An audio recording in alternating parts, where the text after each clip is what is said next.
4. This meeting is being conducted under town and New York State law, allowing for a remote and in-person participation. Individuals may undertake remote participation by going to the Zoom link found on the town clerk's agenda and meetings portal page. Viewing only is done by activating the live link at the top of the town clerk's portal page. Online Zoom participation is being moderated tonight by Peter of CTV. For remote comment on a particular agenda item, please notify CTV via the chat or raise hand function relative to an agenda item so that comment can be made. To reduce wait times for online and in-person participants, our practice is to advance such items on our meeting agenda and to allow for priority on those items. Commentators will need to provide name, residence, and agency as owner or representative, if relevant, on a particular item that they may wish to address. And for speakers tonight who are present, I have put a attendance list on the podium at which you should inscribe your name and the agenda item that you're associated with. Present tonight are members Vicky Kahn, Tim Ganettis, Susan Clark, Larry Jones, Barbara Roberts, Bill Hine, Samantha Malone. Welcome to our new members, Larry Jones and Samantha Malone. Absent are members Stephanie Davis, who had prior travel arrangements for vacation, and also Martha Green, who is preoccupied with elections work for this day, and also Jeff Gibbons, who had prior travel arrangements to take him to Canada. So with that, we can proceed to the business of the agenda, the first item of which will be the minutes of our April 16th meeting. They were distributed to members, and I believe everyone has had access to them. Is there any further comment on them? Seeing none, I'll entertain a motion to approve. Moved by Barbara, seconded by Vicky. All those in favor say aye. Aye. Okay. The minutes are approved. Proceeding to the agenda items, we have guests here tonight who are interested in the property at 520 Montauk Highway in Shinnecock Hills. Just to provide context for individuals who are new to this issue, including perhaps some of our new members. We originally had exposure to this property for preservation purposes at our January meeting of this year. And at that meeting, we informally endorsed the idea of the preservation of it through a proposed relocation of the structure to a nearby property, 85 Eastway, I believe, is it? And that then proceeded to lead to the research and characterization of the property in terms of its historical significance. We reviewed that at our last meeting in April, and at that meeting it was evaluated and found to meet 4 of the 5 criteria for landmark preservation process. The landmark recommendation process requires only 1 criteria for potential landmark recommendation to the town board. But we were asked to put off official action at that meeting and to allow the chance for the Peconic Land Trust and the interested parties to the arrangement, potentially for preservation and relocation, to have a time to comment on the project. And so that's kind of the background of the issue. Prior discussion with John Halsey, the president of the Peconic Land Trust, indicated that he would have present some individuals who would provide information they believe would be appropriate to whatever the landmark board decides to do. And with that, I would turn it over to John and propose you use the microphone. Sure. Background. Okay, thank you.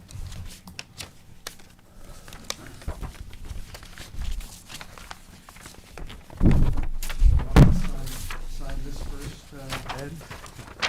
Before or after? All right, let's see here. I think this is true.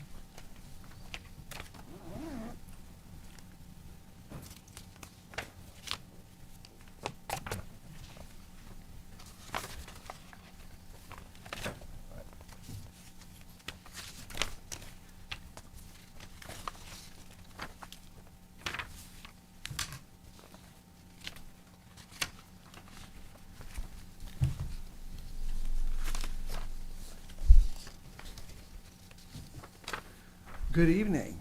I'm John Halsey. I'm going to say V.H. Halsey because there's another John Halsey in town, so just to keep us separate. I'm president of the Peconic Land Trust, and our presentation this evening will consist of 3 people. Myself, Allison McGovern, who's an archaeologist we've been working with, and T. LaTroche, who is president of the Neomuk Land Trust. So hopefully we can go in order like that. That would be great. So I want to really, well, what I've given you here just are some maps that show the property in 1962 and in 1962 and 2021. So you can really see how the property has changed in just that time frame. And clearly it's had a lot of activity over the last 150 years especially. So I want to really start with a land acknowledgement, and that here we are this evening. We are meeting on ancestral lands of the Shinnecock people who have occupied this land for over 400 generations. So just putting this into perspective, I am the 12th generation of Thomas and Phoebe Halsey, who were among the English settlers who came here in 1640. So I think it can be said that I'm a relative newcomer. Peconic is the current owner of 520 Montauk Highway.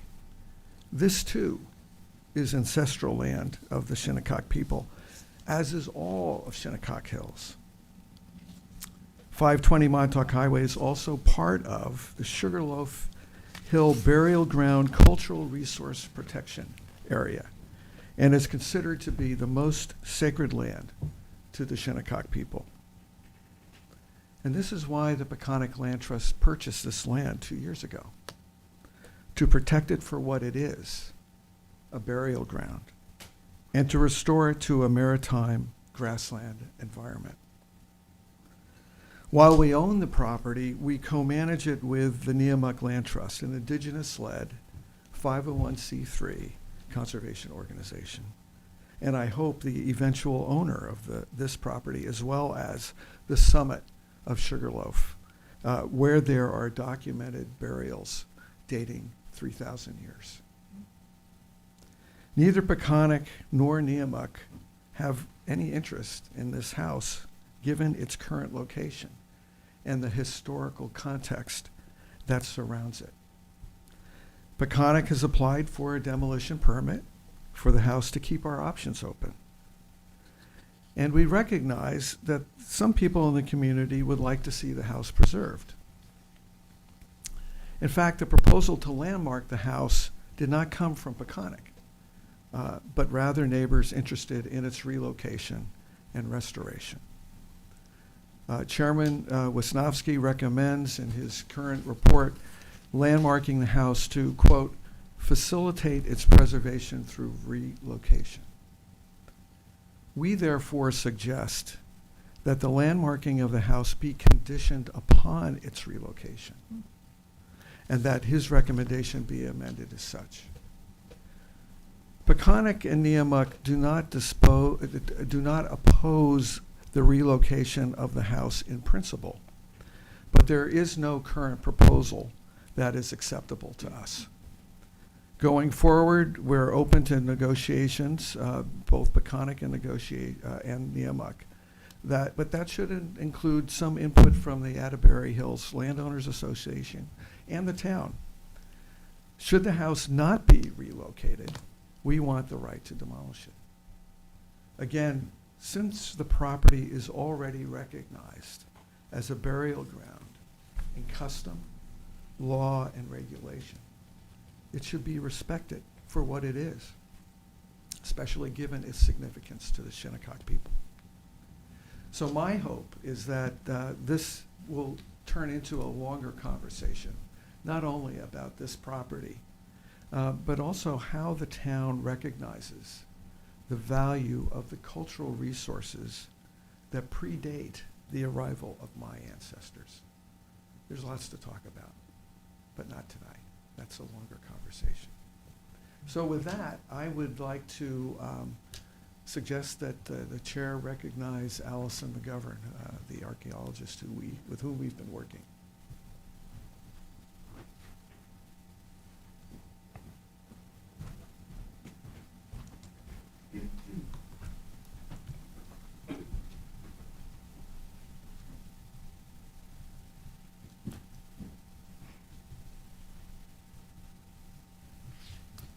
Good evening. Thank you for having me here this evening. My name is Allison McGovern, and I'm going to stick to my notes so that I can be timely about what I have to say. But I'm here to speak about the archaeological history of the property on which the Grosvenor Atterbury House is located. Some of my background includes that I'm a professional archaeologist whose work focuses on archaeology as historic preservation. That means my work as an archaeologist involves identifying, determining, and potentially preserving archaeological sites as part of environmental review for new infrastructure and development projects. So as a professional working in the field of cultural resources review, I was really interested in the landmarking report that was put forward. And I was interested interested in bringing to you some of the history that was left out of the report, primarily the history of First Peoples, the Shinnecock people at the site. Shinnecock history is told through the memories and spiritual connections that the Shinnecock peoples maintain with and about their ancestral territories, and material traces encountered through archaeology provide an additional layer of evidence supporting the widespread presence and significance of Shinnecock connections to land. So tonight I would like to add some archaeological data to round out a more fuller understanding of the histories at 520 Montauk Highway. This particular property is archaeologically sensitive for the presence of ancient human burials, as well as traces of historic period Shinnecock lived experience through the mid to late 19th century, up until the time that the Shinnecock peoples were alienated from their ancestral lands. The subject property is part of a much larger archaeologically sensitive landscape that stretches from the Shinnecock Canal in the west to Tuckahoe Road in the east, from the Peconic Bay in the north to Shinnecock Bay in the south. All of these lands are identified as archaeologically sensitive in the New York State Cultural Resources Information System and the New York State DEC Sugarloaf Hill Shinnecock Burial Ground Critical Environmental Area. Archaeological and sacred burial sites have been identified and documented throughout this entire area, which we all know as the Shinnecock Hills, in a vast layering or palimpsest demonstrating a deep history of occupation through hundreds of generations. The presence of buildings and structures in these areas does not negate the sacred history, nor do they suggest that burials are no longer present in the area. Now, 520 Montauk Highway is located immediately adjacent to Sugarloaf Hill, a cultural feature that, according to the Landmarks Report, is venerated by members of the Shinnecock Nation. I wanted to bring a more meaningful context to what that means, since it's missing from the report. Sugarloaf Hill is an ancestral burial site that represents both life and death in a deeply sacred location. In the late 19th and early 20th centuries, prior to construction of homes in the location, there was surface evidence of Shinnecock activity in the form of visible hearths, stone tools, and ceatite vessel fragments. This is reported in some of the notes of the Long Island chapter of the New York State Archaeological Association. And this prompted an immediate interest in archaeology among the amateur practitioners of the region. Then in the mid-1930s, the earliest documented archaeological investigations were carried out at Sugarloaf Hill. And these were conducted by Roy Latham and Charles Goddard, who created the Long Island chapter of the New York State Archaeological Association. They sought out permission and access to Sugarloaf Hill from Grosvenor Atterbury, who owned the land that encompassed Sugarloaf Hill, as well as the house and property at 520 Montauk Highway. These excavations were done without the knowledge or consent of Shinnecock peoples. Essentially, in the name of science, Latham and Goddard dug numerous burials from this sacred pit. So between 1936 and 1937, Latham and Goddard's excavations unearthed a large main pit measuring 23 by 30 feet with smaller pits off the easterly side, 41 graves with goods, 44 fused blocks of fire-making pyrites or strikolites, 7 hearths, of which 5 were crematories, mined deposits of red ochre, including bands around 2 grave caches, bone ash deposits from cremation that took place elsewhere, gray slate, and lithic projectile points, 60 steatite stone vessels that were ritually broken, 2 clay pottery vessels that were also ritually broken, and orient fishtail projectile points. So now you see a more material evidence of the scope of archaeology at the site. Most of the materials and features recorded by the archaeologists are associated with a specific site type known as the Orient phase, so called by archaeologists during this time period who were really concerned with building chronologies and typologies of ancient human activities. Now, similar burial practices and cultural materials were dug by the same amateur archaeologists at 5 additional sites throughout Long Island between the 1930s and the 1950s. Orient phase sites, such as Sugarloaf Hill, are characterized by a complex mortuary culture with habitation sites situated along the coast and a diet heavily reliant on shellfish.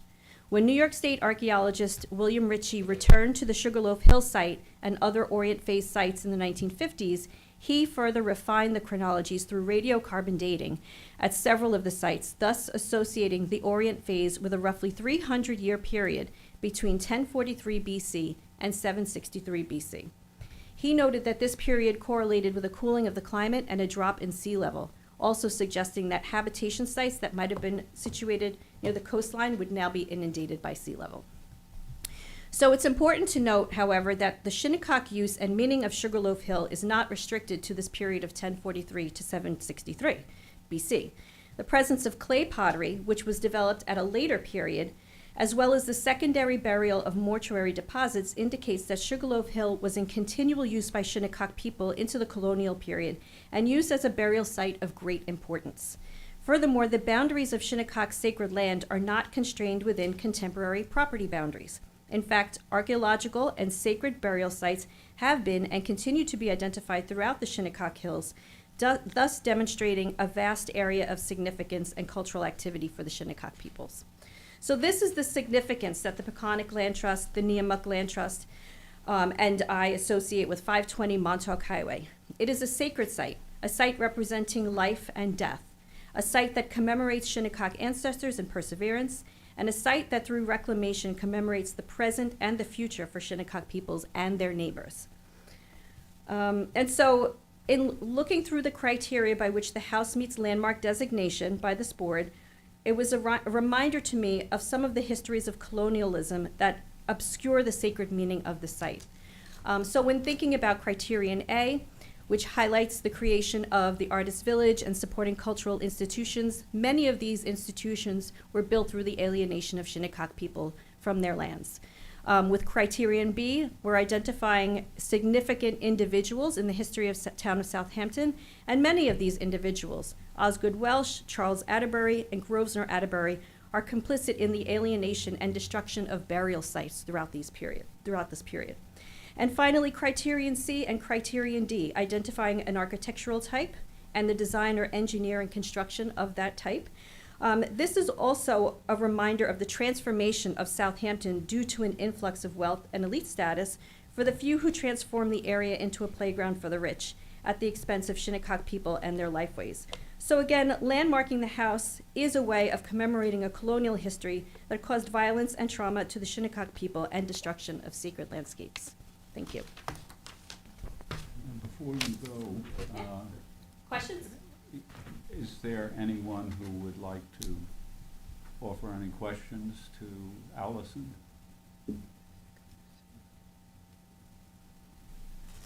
Thank you. Thank you for listening.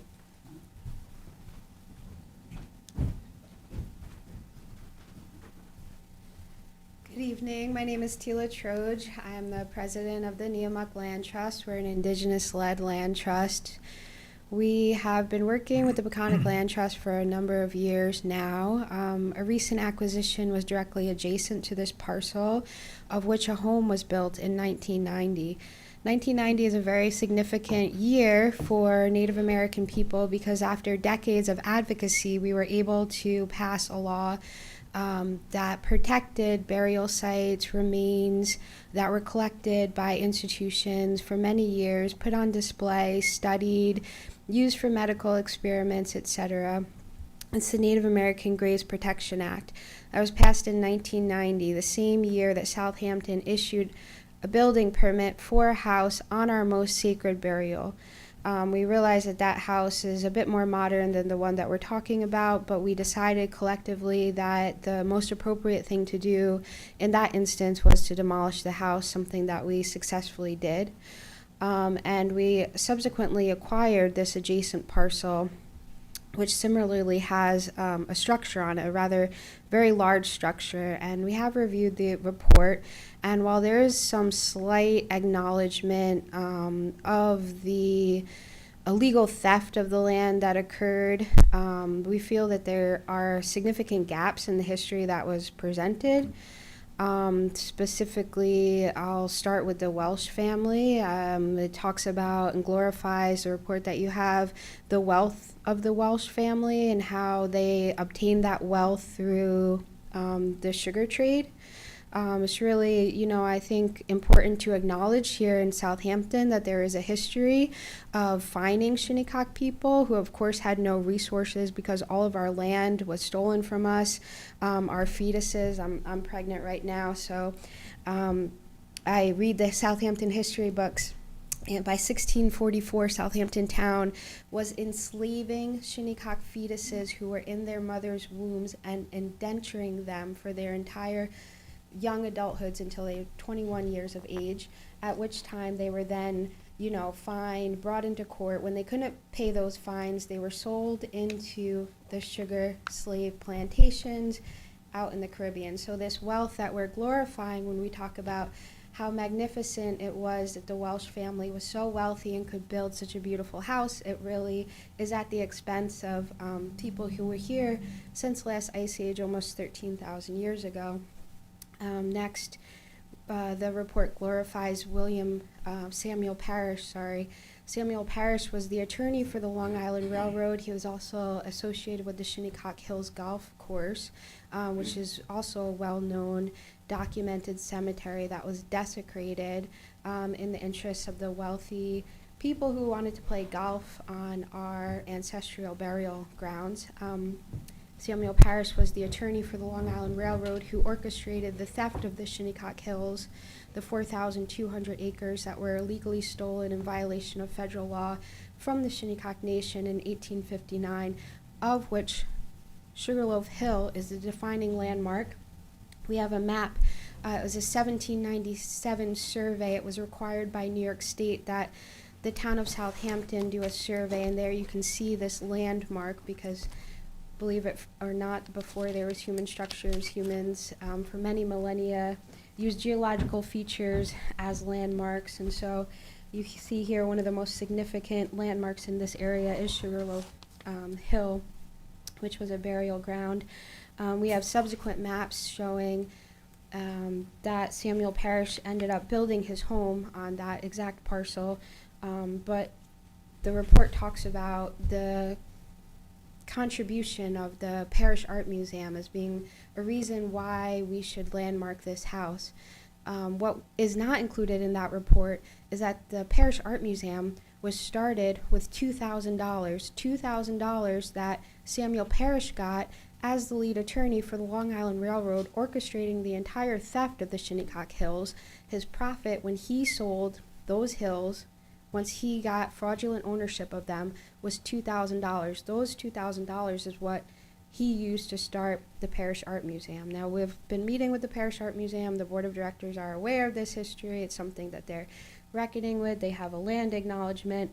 But to glorify that and leave out the true cost to the Shinnecock people of losing our most sacred burial grounds of the Shinnecock Hills Golf Course, Sugarloaf Hill, etc., really does a disservice to history. It leaves out 13,000 years of very complex kinship networks.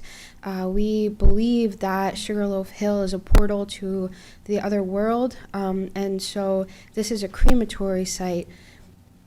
Our ancestors, as well as the ancestors of many other tribes up and down the entire eastern seaboard, would cremate their dead and then travel here to Sugarloaf to bury those ashes. So there's burials, skeletal burials, but there's also a lot of crematory burials on this site. And so when we're talking about moving this house, there's no way to move the house without doing a lot of excavation of the area around it, and then the plan is to drag the house through the crematory pits. Now, if you imagine ashes, you can't drag a giant house through a cremation site and not do any further desecration. It's not possible. We have looked at every single aspect of it, and also left out of the report is a finding by the Southampton town historian, Julie Green, that the house needs over $2 million of work to even make it usable for any type of use. So even if we wanted to use this structure, we would have to put in $2 million of work. Right now, the house is full of toxic black mold. It's exposed. There were renovations due to it. Most of the features of the structure are new. There's very little parts of the house that are original. The foundation, there's some beams. So we would be spending $2 million to preserve some beams that are original to the house. It's, again, full of mold, rodent feces. It's exposed to the elements. I think what was shown in the report was the exterior in 2017. It has broken windows. It's nothing, like we would actually invite everyone to actually come and see the condition of the house before considering landmarking. But the point is there's no way to move this structure in a way that doesn't disturb 6,000 years of burials of not only Shinnecock people, but tribes up and down the entire eastern seaboard. So it's really a regional issue rather than just a localized issue. And I do believe that report leaves out some of those facts. Furthermore, the report talks about the Atterberries and their connection with Cornell Medical School.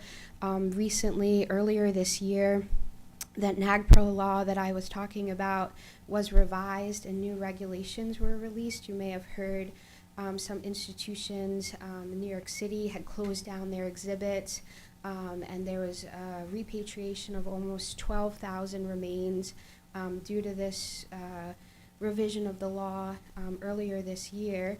Many of those remains were found to come from Cornell Medical School, so we don't believe that it's a coincidence that these early founders associated with Cornell Medical School who built their home, there's no way to build or dig into the ground without coming across burials, skeletal and crematory burials. We have recorded chains of custody showing where these skeletal remains that are held by these medical schools, institutions, colleges, etc. come from. Cornell Medical School is listed as one of the violators of this new revision to the regulations, the NAGPRA, which is one of the strongest pieces of federal law ever created to protect burial sites. Additionally, recently, the New York State Unmarked Burial Act was passed. It's a little bit stronger than the Southampton local burial law that was passed, which designates this as a Shinnecock burial site, and that's in addition to the 1990 Department of Environmental Conservation declaration of this being a critically sensitive environmental area, being the Sugarloaf Hill Shinnecock Indian Burial Ground, which was a little bit of designation we were able to pass through our advocacy in asking the town of Southampton not to allow a building to be built on this most well-known ancient burial site. But it has been designated since 1797 as a critical landmark, again in 1990, again in 2020, again in 2021. And so we do ask that before any decision be made, that the board meets with its archaeological subcommittee to request a study by that group. We don't know if they were consulted with, but we didn't see that in the report of the archaeological importance and how to protect that, because the law that was passed in Southampton is very much in the interest of protection, but furthermore, the New York state and federal laws are also in the interest of protecting critically sensitive, known, unmarked burials. So just in short, this is a really significant site, is sacred to us. When we were able to preserve the first 4.6 acres, it was the first time that Shinnecock people had been allowed back to that area since 1859. So some of my elders have passed already, but everyone went up to the site, and just the sight of seeing my elders crying because we were once again connected only a couple of years ago to our most spiritual, sacred place is something that I will never forget. I will hold it with me for my entire life. And when you really weigh out glorifying colonial wealth with acknowledging the true humanity of what we're talking about, I think there's only one clear decision to be made.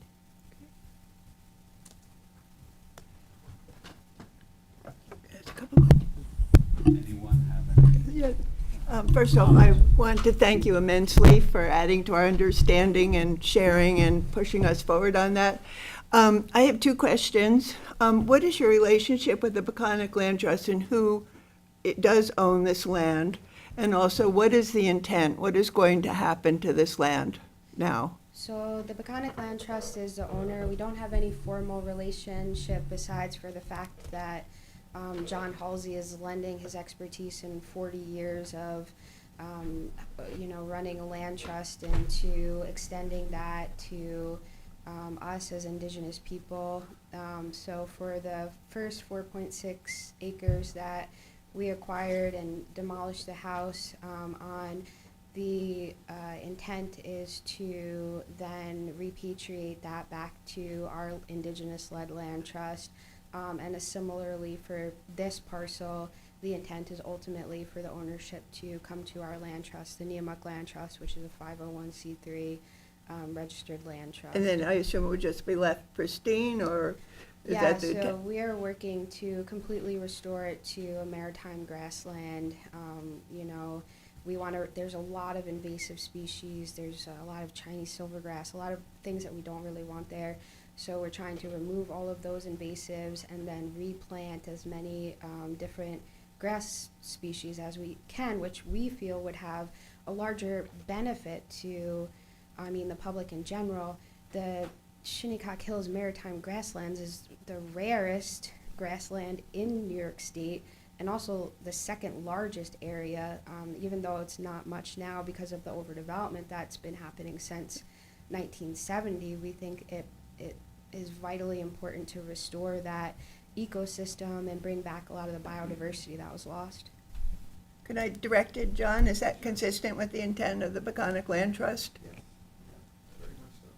So the land trust does own the property, but as I said when I spoke, we're co-managing it with the Neomuc Land Trust. Okay. And we have applied for federal funding through America the Beautiful to accomplish those goals also. Thank you.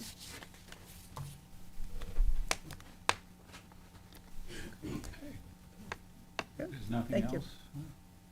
Thank you very much, and very educational and informative, and I think there are probably a couple things that should be noted.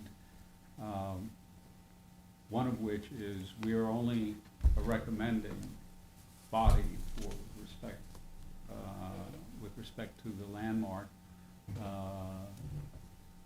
and the evaluation of other requirements that might be involved, and I suspect they would be involved for any process of relocation or demolition, in either way in which the structure would be treated, would require some extra evaluation, which is beyond the capacity for us to, and probably knowledge for us to deal with. And so that would be something that would occur down the road as this goes forward. So just to make sure that there is an understanding that we're not the designating agency, we're recommending one, and the town board ultimately gets to determine what the path and conditions would be. So, and any other considerations or questions that members here might have on their minds with respect to either the history of this process as it's trickled through the Landmarks Board, Creek? Well, if there's none, from our last meeting, we had deferred action until we heard from the Peconic Land Trust. And the board was much in favor of proceeding with the recommendation to the town board. Is that the will of the board tonight? If I, there is, well, Yeah. I think we have heard from, I have something else that I'd like to add, but I haven't said anything about certainly what was mentioned tonight. If I could. is that, we don't want to open up a proceeding that repeats the proceeding elsewhere, Good. Is it a public hearing? Yeah, it's a pub, so you gotta let people speak. Is it a public hearing? No, it is not a public hearing. It was basically a chance to allow the owner of the property to be able to express their plans and project for the property, and that we have heard the advocates for landmarking it and the prospect of landmarking it. There's probably a whole bunch of steps beyond this board that will be required, and that, I think we would find out about from the planning department and land management as our action goes forward tonight. Mostly, I'd just like to clarify one point, if I could. If it, is it a critical point? I think it is. Is the board willing to? Yes. Sure. Yes. Okay. That's right. Please identify yourself and, I'm Blair Dibble, and I looked at the property and been on the property. Just wanted to make sure that you understand that there's multiple ways of moving the house, not just one. And it doesn't involve dragging the house across the property. These things get moved on wheels, and it doesn't have to desecrate the site. I mean, I've listened to what you said, and it, in ways, changed my I would view. not address. Yeah, no. You're informing the board. Okay, I listened to what was said, and I understand their points, but there are other ways to move this house. There's many different ways. I'd like the opportunity to discuss it with them, to maybe educate them on how the house could be moved without desecrating the property. We wouldn't be dragging the house. So I just wanted to clarify that point. Could I say something? I'm the executive director at Southampton History Museum. No. Because there's a third way, which is a mitigation of the impact.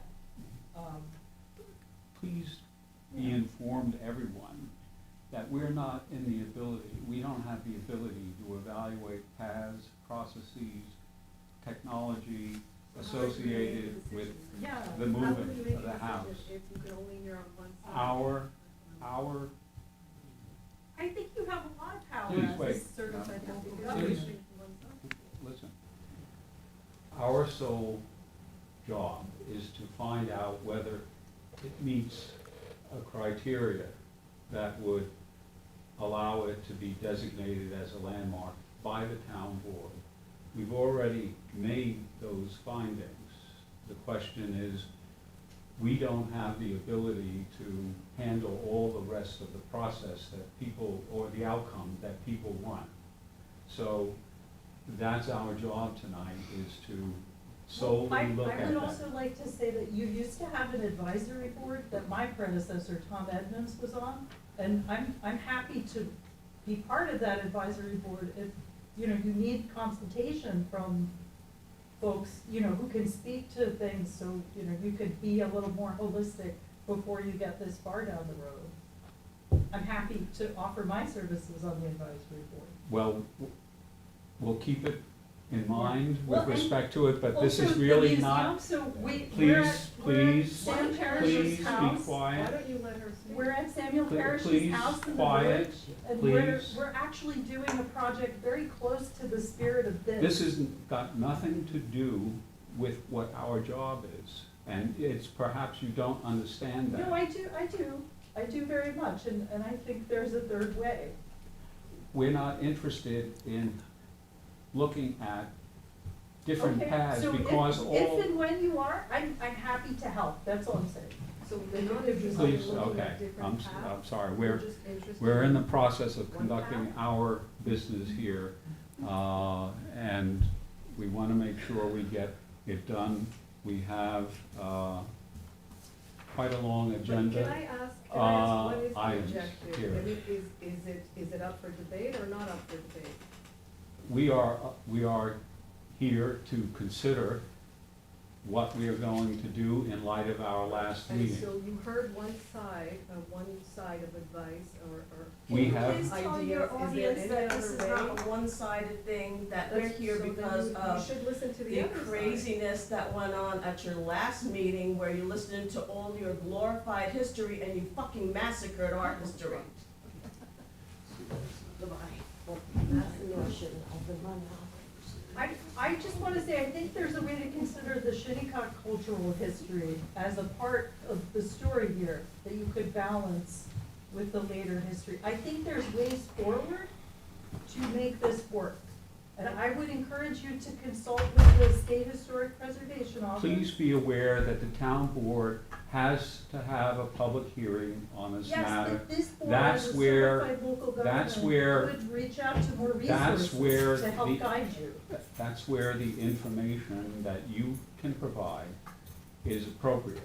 Yeah, I they- think it would we- help How you you in take this work. guidance from one side and you're not taking guidance from anybody else? It seems a little strange. You allowed them to talk for, I don't know what, an hour? We are, But why aren't you letting the community talk? We want to respect what the Shinnecogs want, but we also You want to won't- if you preserve the don't- house. if you So- don't allow us And to actually do, demolition will destroy the burial grounds much more than moving the house carefully and shading it. please, and we are not transporting here, That's we're, actually not we're done. not Yes, here no, to it's debate, not. we're Yes, not no, here it's to not. debate those Are you a issues. builder? There's so Are many you We- resources available No, to but that's- solve We are this. not here to All have debate those to issues. And that's incorrect. No, that is correct. No, you are Please, incorrect. please, There's- this there's is other a ways. meeting of a government body, Are you and telling we me? want, Because I'm not the only one speaking. what out we are not, You had a I'm chance to asking speak, to nobody be else silent, did. and to be silent, and to be silent. With respect to our board business, we delayed action, forwarding a recommendation. What is the board's pleasure tonight? Do we want to forward that recommendation? And if so, I would entertain a motion to that end. Question about an engineer's report. We're talking only about the recommendation for the landmark designation at the Okay, moment. gotcha. Is there a motion to, Could we potentially amend the recommendation as per John's suggestion, that it be contingent on the relocation of the structure? that is one option. I would like to propose that. Would like to propose that amendment to the report. Is there, I have a question for John. The Peconic Land Trust is a rather large trust with significant funds. Do you have a possible location to relocate this property, this house? Well, we have been approached by someone in the community who has a location. So the question is there a way to move this without disturbing it? Yeah. And respecting the. We understand and appreciate So- those concerns. So, up to this point, there has not been one that has been acceptable to the Peconic Land Trust or the Neomak Land Trust. John, Are could you- you tell us what is this, acceptable? this Wait, is, That you, this is, just, Yeah. we don't want to get into back and forth, so. Is there any other question? I just had a Yeah. continuing question, John. Would the funds be available from Peconic? Well, If so- there were, assuming that there were some, we're not getting into how or the means, because that's beyond the purview of this board, but I'm just asking No, we for the have- board. we You do do not- not have any we funds don't have available funds to do say. a Yeah, restoration. but the funds May- are not coming for relocation. The I'm not funds- asking, Did- I'm not addressing you, I'm sorry. Paul? may I pick up on the motion that's already there, that we have the qualification that is pending being able to be moved, but I would also add language in a method that does not desecrate Correct. the sacredness of this piece of That was property. implicit.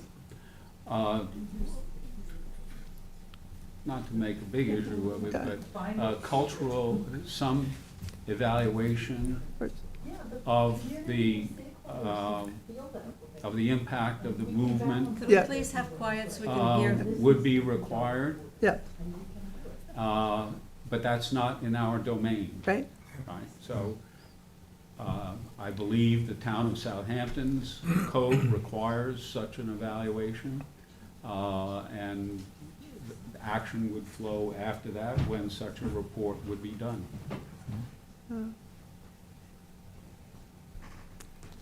So we have a motion to add the qualification offered originally by John with respect to the idea of the designation taking place upon the successful relocation of the structure. It provides probably various incentives for some people to get some What things about done. disassembling? But the question is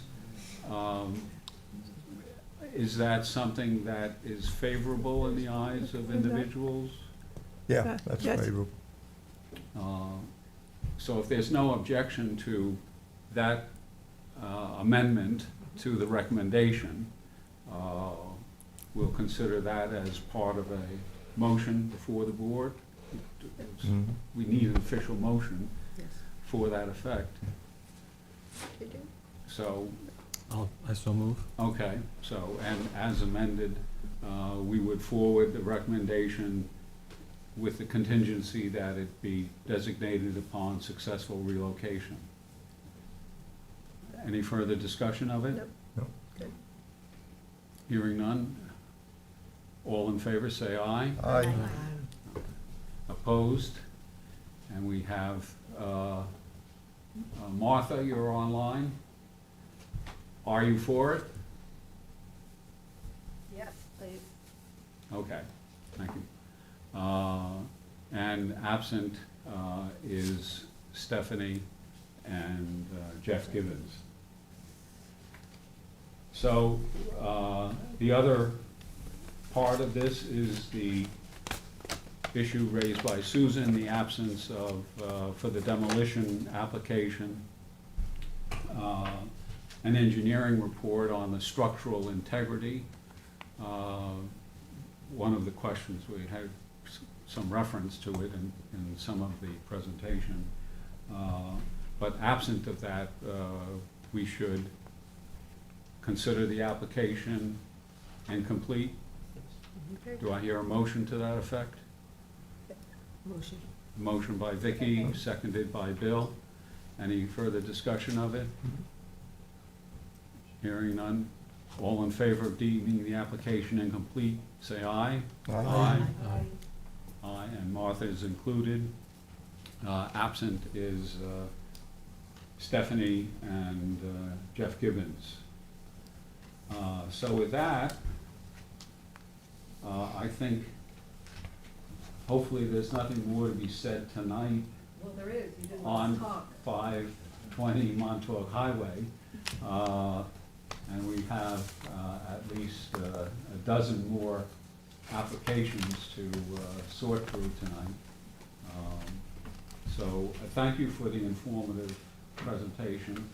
Part of our environment here is to educate the public, and the video record of it certainly will be there for reference purposes, both on the YouTube channel of Southampton Town and on the town's web pages as well.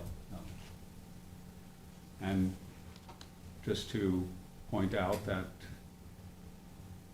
I did have the map available as well, and the point, not every member of our board has probably seen this, but That's 1797? that's a 1797 map that was referenced, yeah. But anyway, my computer skills are a little shaky, so thanks again for the input, and we will proceed and see how then the town board will treat this issue down the road, as well as the land management for any other kinds of things associated with the cultural protection overlay district that is found there. Thank you. Can't forget a professor from Farmingdale. Columbia University, actually.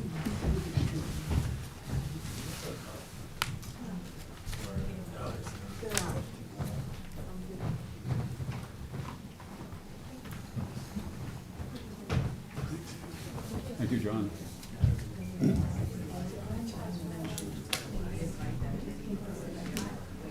So, and please If you would take the conversations out to the hallway.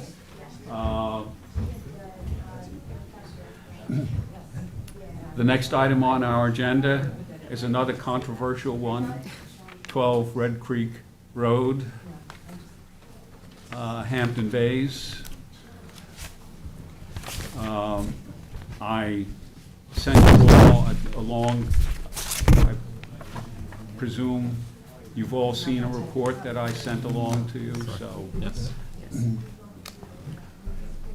I may have overstated the controversial aspect of this application, so. Demolition by the elements. The, this house is in tough shape. It belongs in a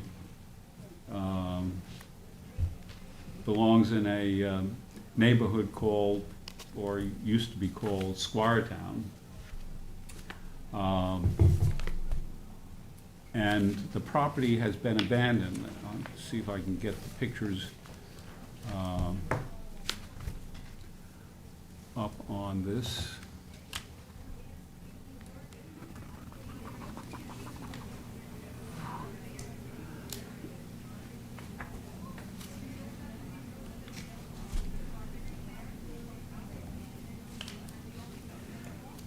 So, oops, that's not what I want.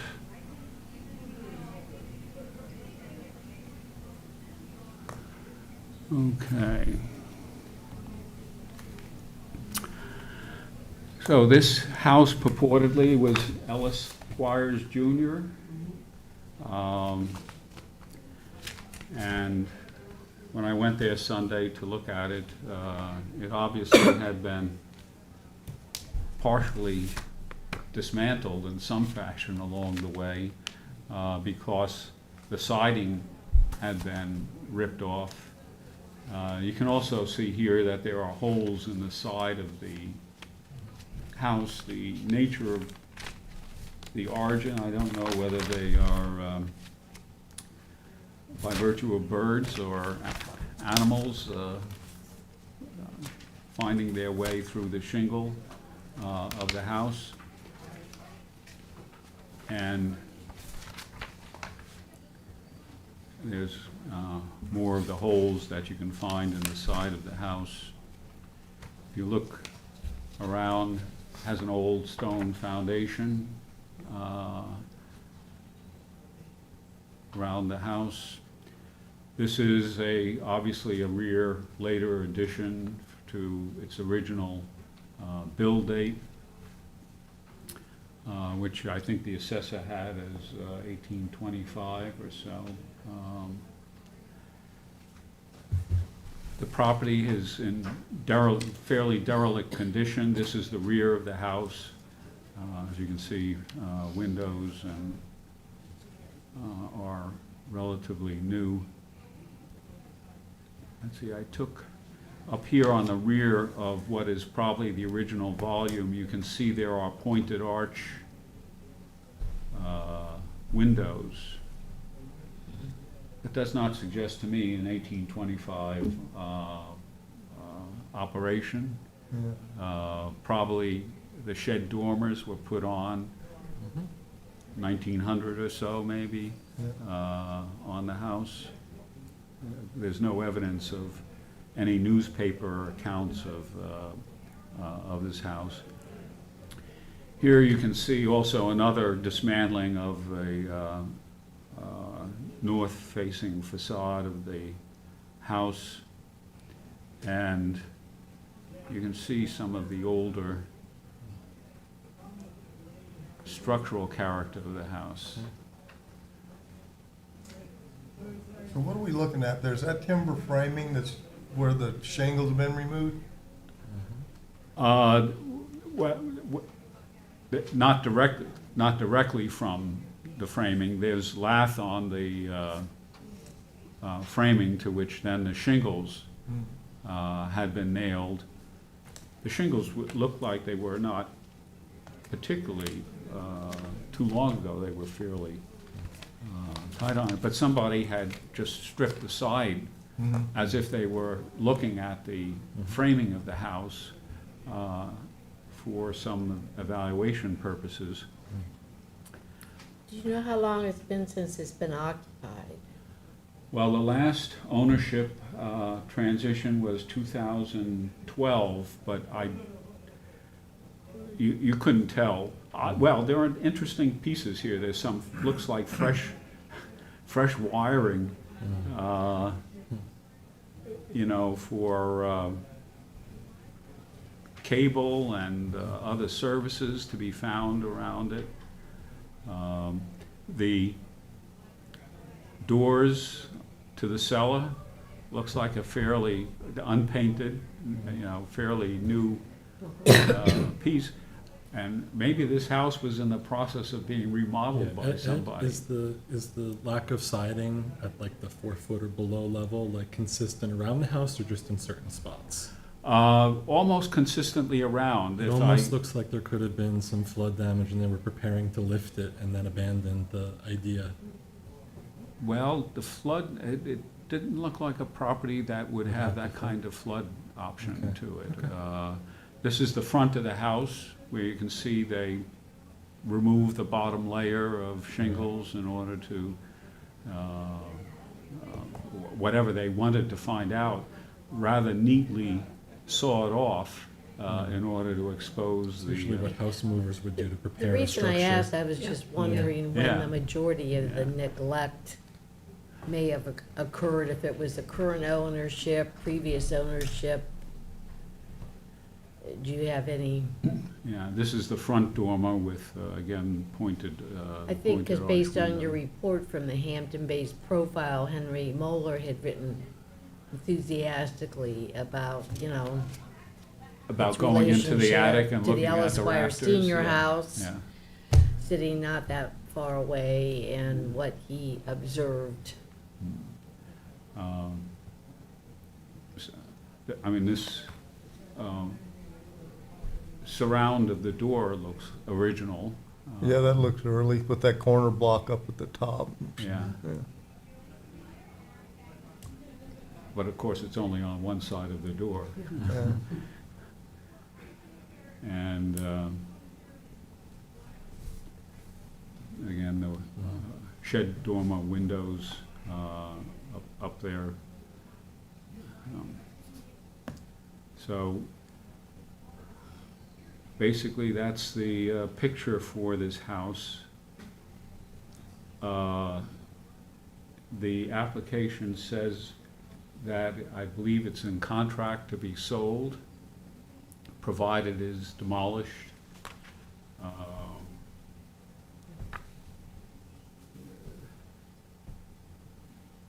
I don't know if there's anything else to,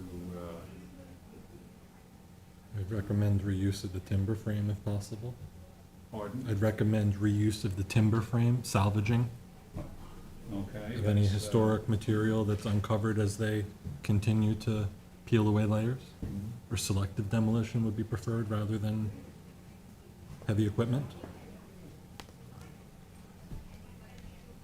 What are we looking at? Is that plywood at the lower, Yeah. Yes. going across it? Yeah. Yeah. This board ever get any easy projects? Damn. It looks to me like we ought to go look at it. I mean, I can't tell, I mean, somebody pulled all this stuff off, trying to make a determination, was it worth fixing? Yeah. And 90% of the engineers you bring in will go, no, because they don't have any experience with the storage building. And I'd hate to see something that's a landmark lost because somebody didn't go look at it. I mean, I'm happy to go by, but I don't want to tear into someone's house. Let's always go look at it, and go look at it. Yeah, Yeah. They'll come up with a recommendation. What did, what, Well, you did go look at it, right? Yes, this is- yeah, Exactly, this yeah, is- and so he's yeah. gonna share with us where he's going. you know, I mean, I'd like to know how far the timber frame goes. If it's a, for half or 3/4 house, and did the was it originally a one and a half story? I think it was a much smaller house, even a one-story house perhaps. Uh-huh. Yeah.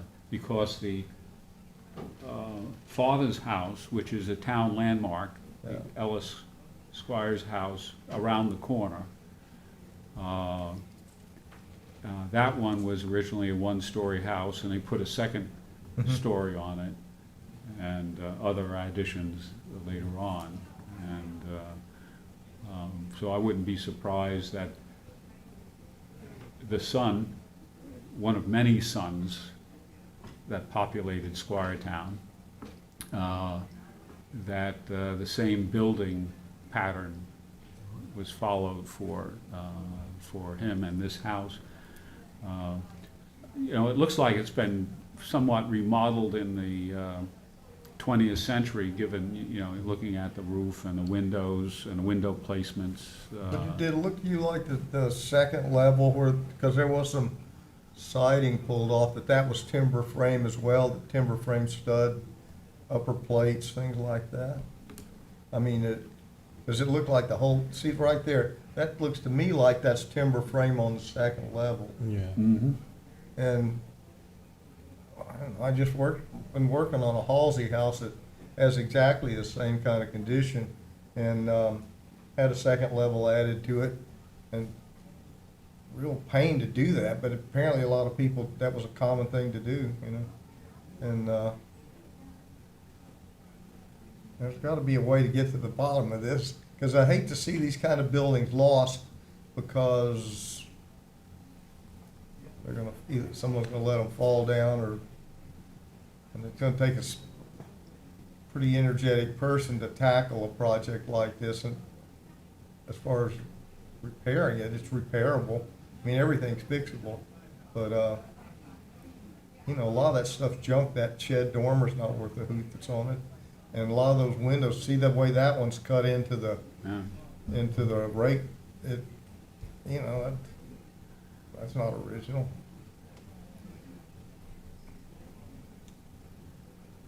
So you know, given the condition that I think part of this is involved with a wetlands issue associated with this location. This one time was called Squire's Pond back here. And there's this structure, there's a bungalow that I think was granted a demolition permit recently. Is behind it. What's this doing? You mean closer to the pond? It's, yeah, so it's the one that's somewhat behind that house, so it'll be a big lot.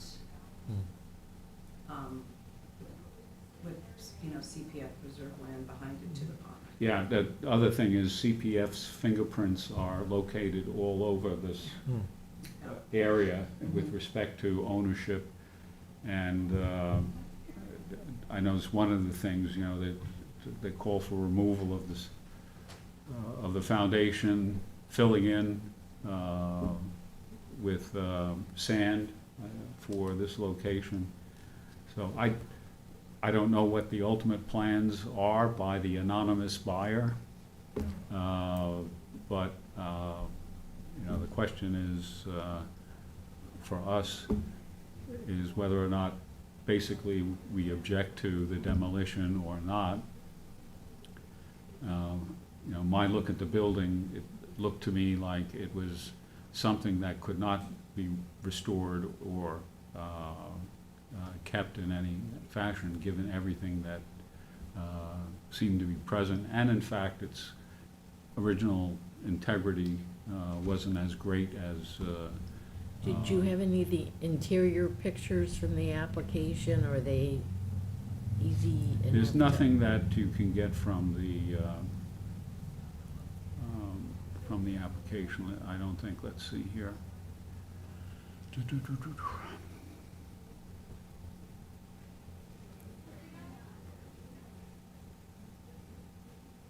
Other than the exterior picture.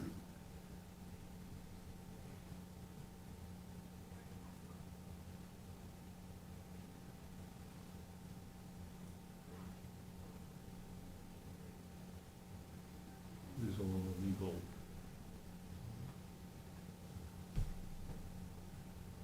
business. Much of these, are similar to the pictures I took recently. That garage is supposed to be preserved, not demolished. Quite. I think I'd demolish the garage first.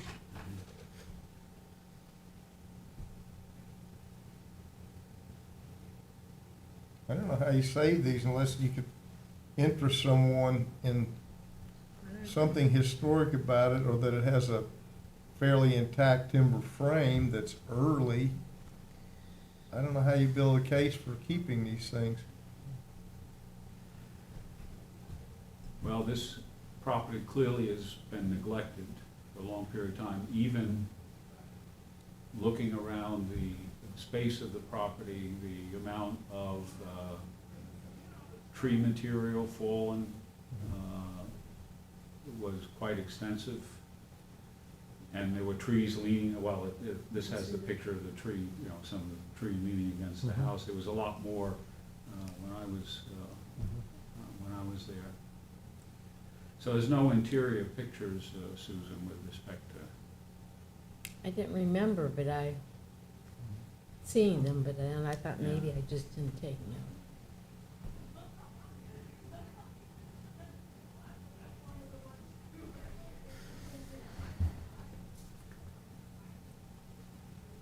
So, my recommendation is that, no objection, but if there's an alternative view of this. No objection, but recommend salvaging of the timber And frame. the salvage dimension for old wood. Yeah. Yeah. And interior components, okay. So, all right. 74 Old Sag Harbor Road, North Sea, is it there? Let's see. I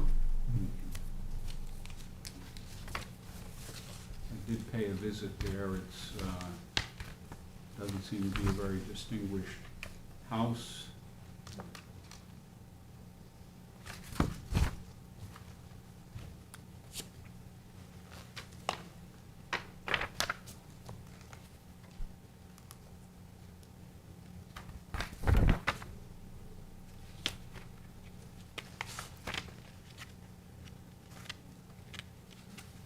Plans for a mega house.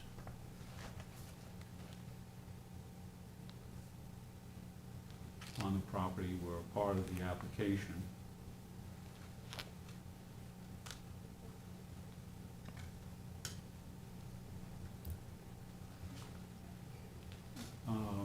There was,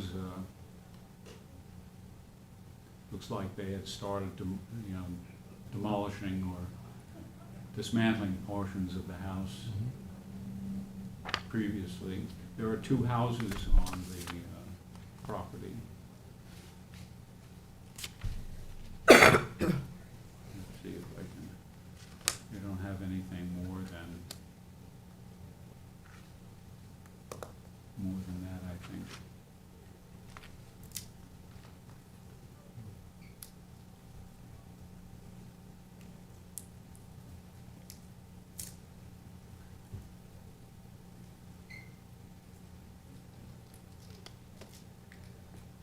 This is the house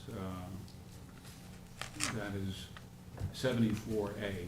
It's different from 74, which is the other house in the background here. So, this is set off,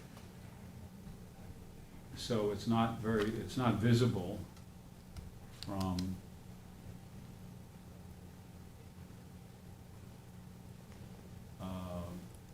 the road. This is Old Sag Harbor Road here, where the white line is. Got a very narrow driveway to go up, almost too narrow for my car to get through. But this is the first house that's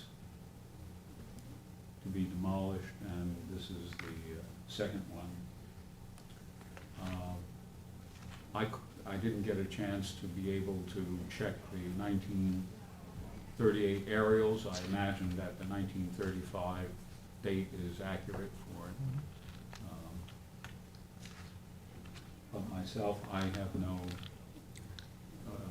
It's not in AKRF, and I only saw one 1935 building. I didn't see the two listed, but yeah. I assume it's. So on the basis of what's been presented, I don't see any reason to object to the demolition. And they had interior pictures and it looked uninhabitable, and then from what they said, no one's ever really lived in it. I mean, in recent years. Yeah. Yeah, no issue. So if not, I'll send back to the building department, no objection? Mhm. No? Okay.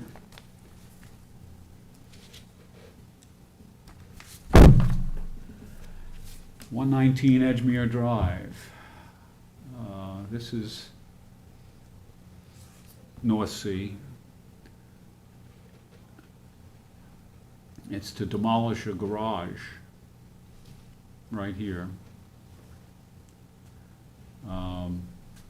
Sits well off the road, can't be easily seen by virtue of all the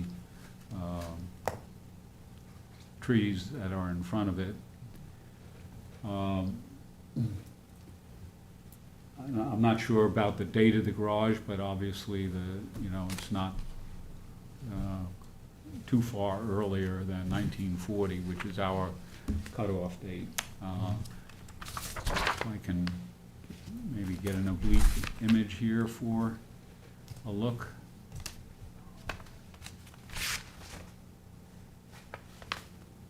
Okay, so the red roof house and the red roof garage are what are at issue. They want to kind of put up a large three-bay garage, a substantial building to replace this one. I haven't been up that way for a while, but I remember that property, and I kept looking to see if we previously reviewed it, but maybe I reviewed it when we were doing another one in the area. This is the one that had the four-season sunroom that they took off the main house. The only, which, not that I have a problem with that, but I could not find any. I went back to 2018 and couldn't find that and there's nothing in the GIS that we did either. It's just unfortunate since it matches the house. You checked the GIS system on this? No, I actually didn't do, I just looked at, excuse me, I just looked at what was listed there, but I didn't, yeah, I checked it, but not through the map, just from the tax information. But I also checked my flash drive to 2018. I didn't go back further than that. Well, I have 2016, 119 Edgemere Drive on my computer as a former report, and there was a draft report. Yeah, that I didn't go back far enough, did I? Done by Susan Cherry Clark and Sheila Comparetto. That's why I remember it. I guess time flies by. I didn't think it could be later than 2018, so. Right. But I guess back then, the GIS didn't.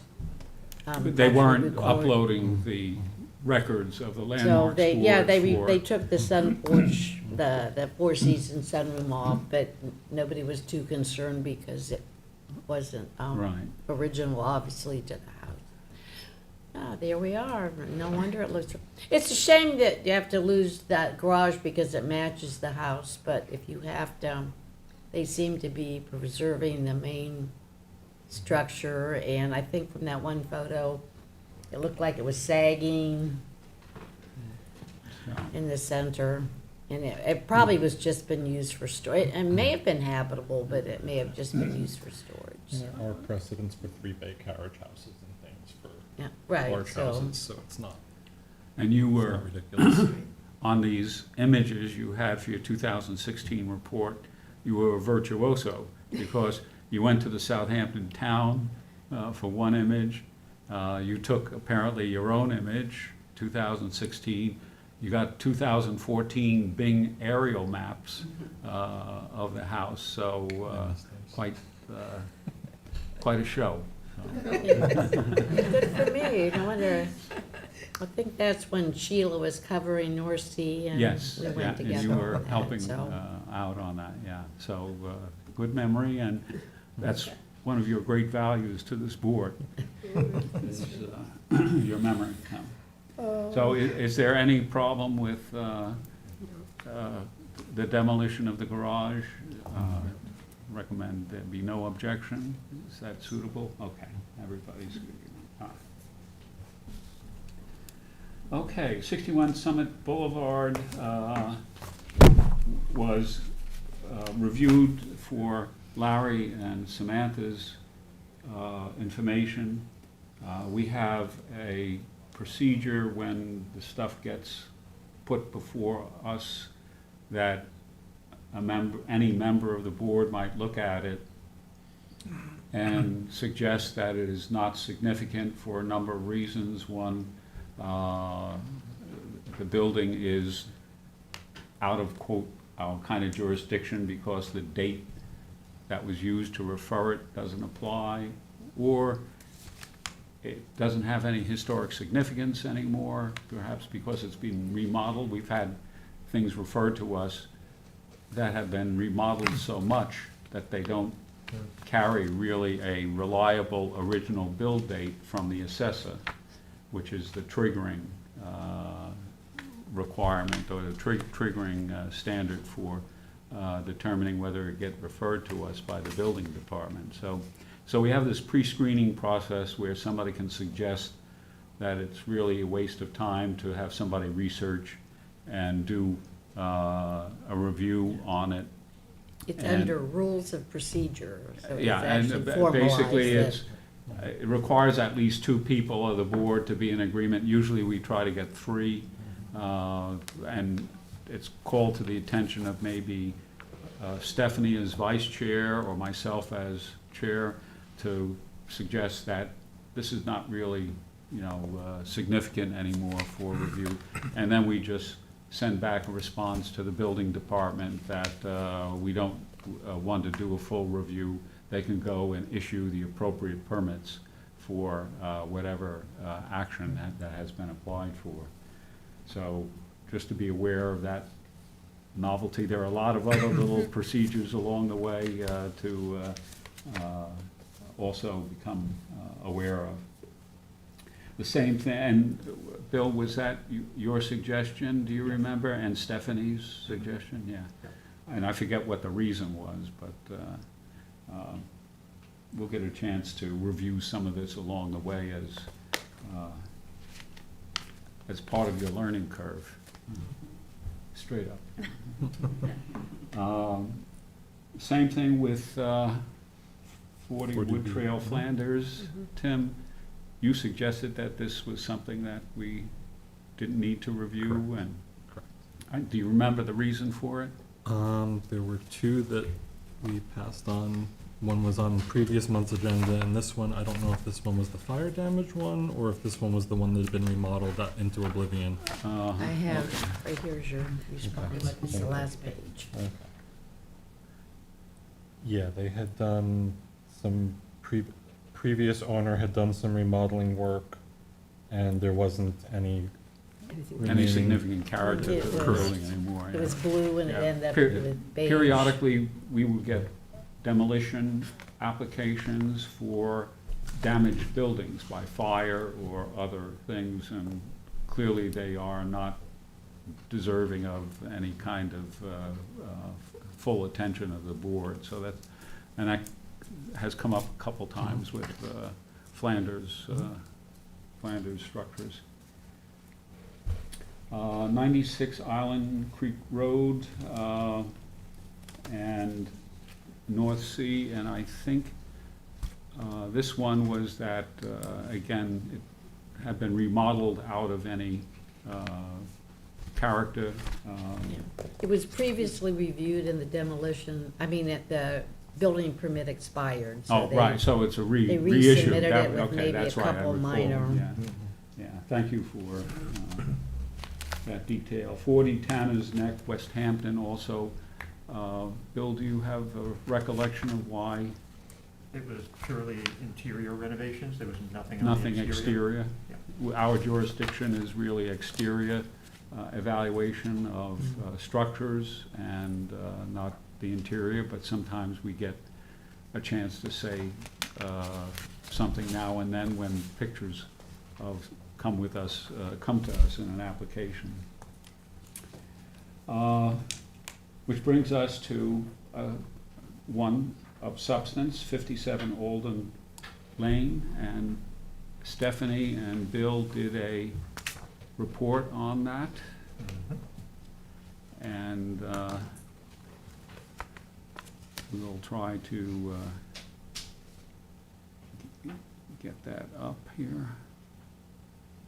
So this application stated it was purely interior work, but there were 13 windows and 2 doors that were being changed on the outside. And Stephanie and I thought it would be a good opportunity to get to see the house. So we decided that we would review it anyway, even though most of the windows and doors were on the side and the rear of the house. There was only one on the front. But the house is from somewhere between 1880 and 1890. There's a number of additions to it, porches, one-story additions. Later garage was attached to it. There's a 1988 swimming pool, jacuzzi, and patio area, and there's a shed that looks like it's only several years old. The pool, jacuzzi, patio, and the shed are not mentioned in the application at all. So there is a lot of interior work being done. Most of the interior has already been updated. The kitchen is new, the bathrooms are new, trim, wood flooring. The stair was even replaced and the handrail. There was very little left. I believe that the bay windows came later. The little portico in the center maybe later. There's shed dormers that create a third floor that look like later additions as well. Most of the windows in the house have been replaced with no grills in them whatsoever. The dormer had a slightly older window, and they're 6/6. There are 3 very old windows, 2 in one gable end and 1 in the opposite gable end, which are visible in, yep, there's 2.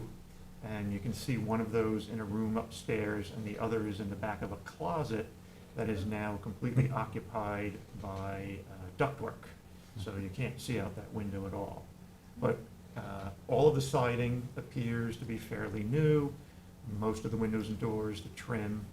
The roof has been completely changed to Tesla solar roof panels.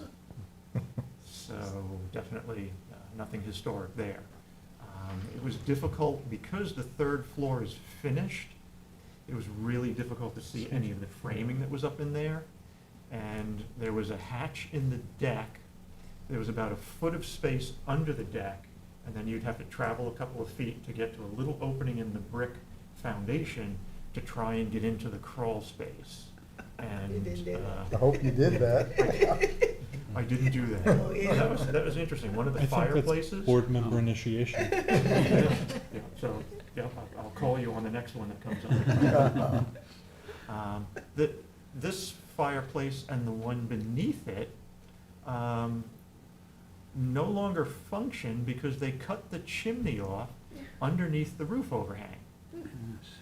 So the fireplaces are there. You pointed that out someplace, yeah. Yes, yeah, I think it's further into the report. Yeah.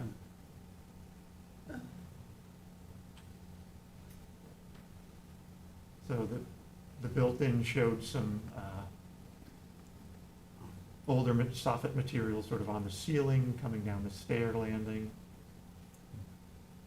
So the house is not mentioned in the AKRF. It is mentioned in the Quayog Hamlet Heritage Area Report. A door of age? There were a number of doors that looked like they were period to the original house with wooden doorknobs. One of them had a transom over it, a fixed transom with glass in it over it. Yeah, there's the window in the closet with the ductwork. So not much use anymore. So on the 1873 Beers map, Alden Lane is not shown as developed at that point yet. At the 1890 Coastal Survey map and the 1896 Beers map, Alden Lane is present, and there is a dwelling located in the location where this dwelling is located. On the 1902 historic map, it shows E.J. Spink owned all of the land on the south side of Alden Lane. Likely, it was E.I. Spink, which we noticed on one of the other maps. It may have just been in sort of an Old English J was actually an I. Probably a But, scrivener's misperception when they, or the map maker's misperception when inscribing. But we did find E.I. Spink, we did not find E.J. Spink. And there were also 2 barns on the property at one point. They are gone. On the 1916 map, the property has now been subdivided. E.I. Spink owns the portion with the subject dwelling, and his son, E.A. Spink, has now built a home on the second parcel.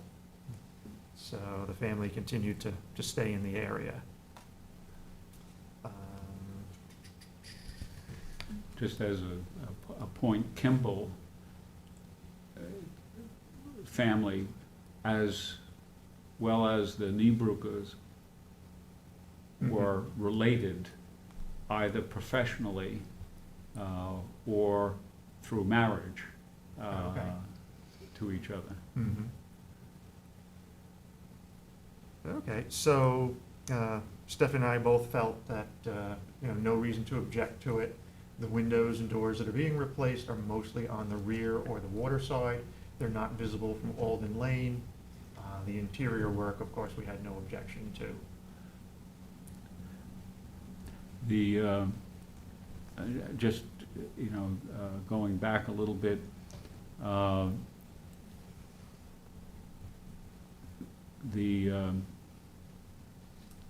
was trying to get to the overall map. When you did this, did Brooklyn Daily Eagle has a sketch of the house Oh, yeah? We didn't see that. from 1899? Okay. And they have EJ. Mm-hmm. Well, I found E.J., Irwin J. Spink, Irwin I. Spink, Irwin A. Spink, and Irwin S. Spink, all in Brooklyn Okay. at the same time. Yes, so what Stephanie concluded was that this was their summer home and that they actually lived in Brooklyn. Wow. So that's definitely a very different dormer on the, up on the roof. Yeah. That's great, thank you. Yeah. So it's just the Brooklyn Daily Eagle. Sorry. I'm always down rabbit holes late at night. That's cool. Good for you. And I love that road.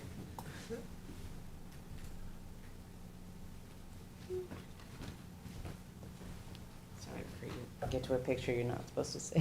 You're not gonna get your phone back now. We're not getting it back. That's fine. Left or right? It's part of the record and part of our minutes, so. I saw it over. Oh, you saw it, okay. Thank you, thank you. Oh, yes, very good, very good. Is that part of the Tuttle remembrance of, I'm not sure, okay. but they are somehow in Professor R.J. Kimball of the Polytechnic. Right, yeah. I don't know if that, which Polytechnic in Brooklyn it was, there were a couple at the time. And the other aspect of it was John Alden, the original purchaser. He sold the property to the wife of Spink, Jennifer maybe? I don't know, 1884. So that probably is Okay. part of the framing, time frame for when the original house was demolished and the new house was put in place. Right. And the other thing about this Spink presence there, like everybody else at that time, they were into real estate operations. They would, purchase lots and then sell them to probably sometimes a friend, in order to create a nice, comfy summer colony for themselves. Very common, I've seen it in Bridgehampton and elsewhere too. Yeah, this isn't the Tuttle thing, but it says among the sand dunes on the Hampton beaches, where Brooklyn society people find rest and summer recreation, some well-known cottagers, growth of a fashionable colony of West Hampton started by Governor Dix. It was windmill. Well, Right. fancy that. So Governor Dix makes another appearance. So, okay, anyway, let us get on with the theme. So there's no problem with the renovations. The house has lost considerable original character and shape to it. So would you do the job of responding? Thanks. 107 Corwith Avenue. A nice house up for additions. Just to put the context here,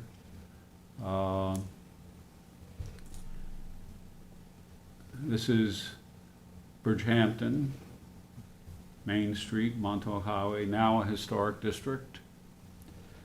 Corwith Avenue runs northward from the corner on which the famous Candy Kitchen is located.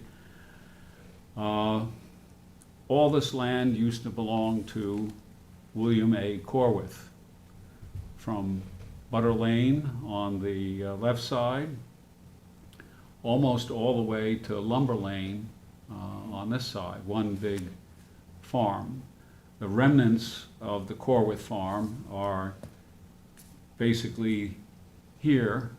The barns are not original. This was the Corwith farmhouse located here, now the Bridgehampton Museum. And the barns were built or moved, some of the objects were moved in the 70s or built in the 80s as part of the museum facility over the years. This is the remnant of part of the farm that is still open space. The pattern that you see there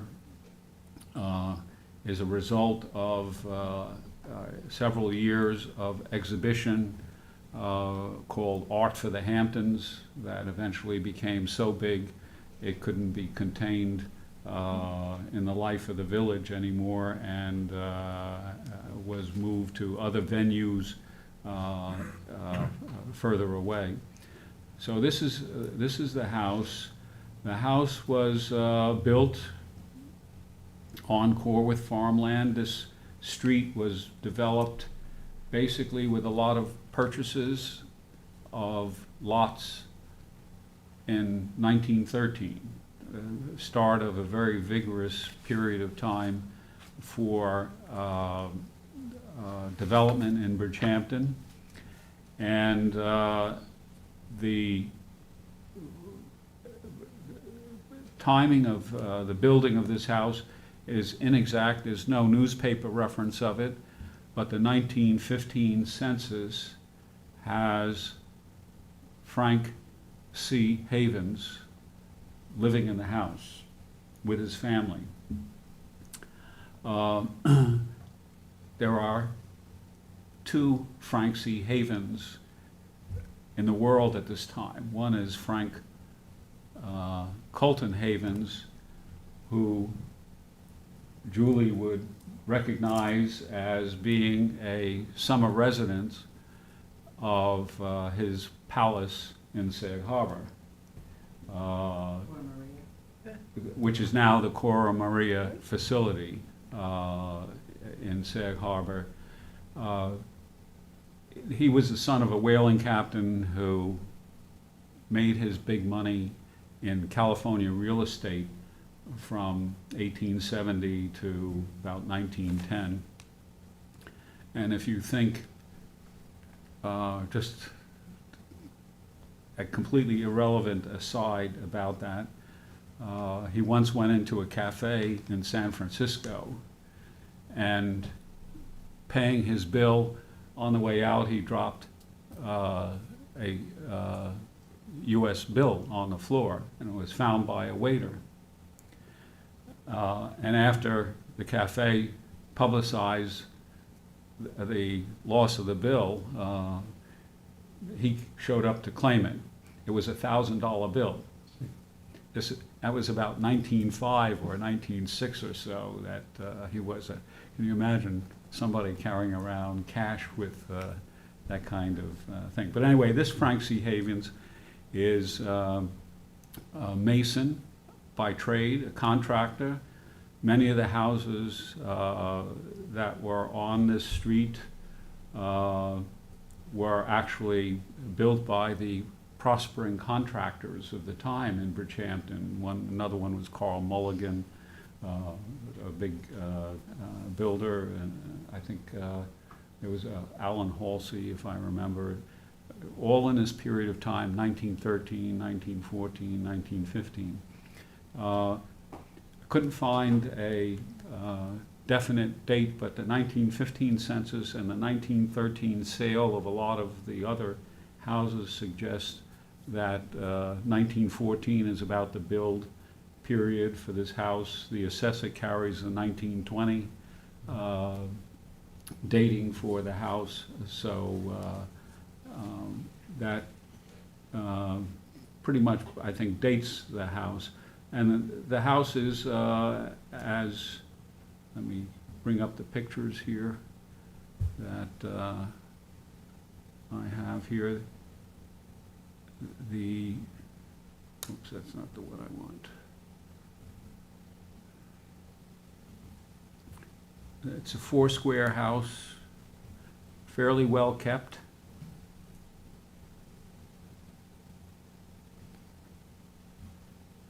Why isn't this? Ed, when did you estimate it was built? 1913? Is that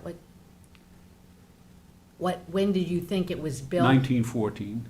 Okay. No, that's, here we go.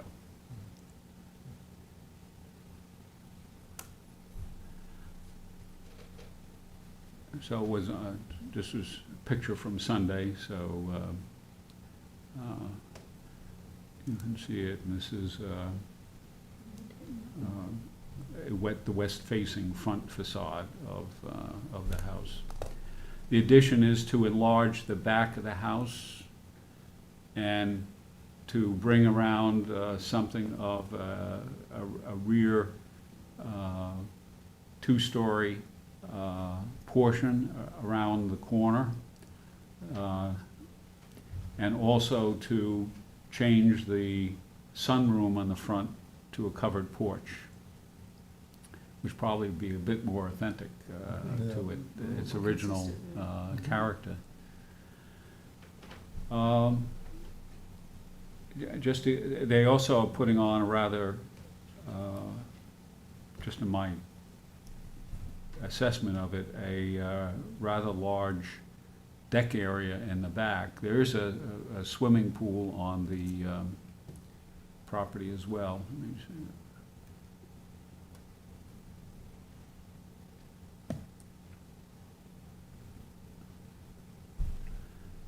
Anyway, yes, you can see the addition that would be going up. This is the deck area in yellow here. This portion is the newer addition to the house that they are seeking. So, and the image on the right gives a better picture perhaps of the change in footprint for the house. the neighborhood has a lot of houses of this period. Some have been demolished to put bigger houses up, some very nice houses of historic character. But unfortunately, you can't impose on them. But this is kind of the practice that's in operation now of adding to the original space and footprint of structures. And myself, I didn't see anything of this kind of gives you the applicant's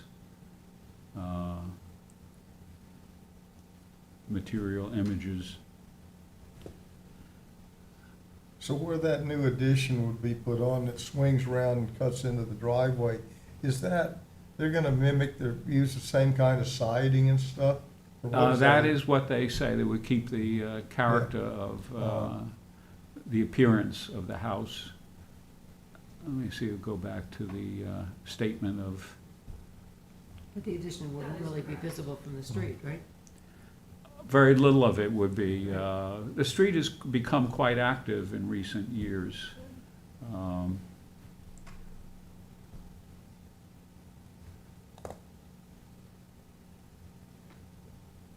Yeah, it looks just, yeah, it made it look. Yeah, so you would see, you know. Yeah, there's no issue. I tell you what, that porch is a major improvement going back to that.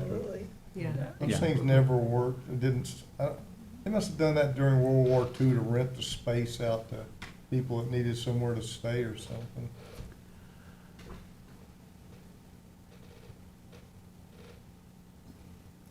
I wasn't alive then. So I don't know about that.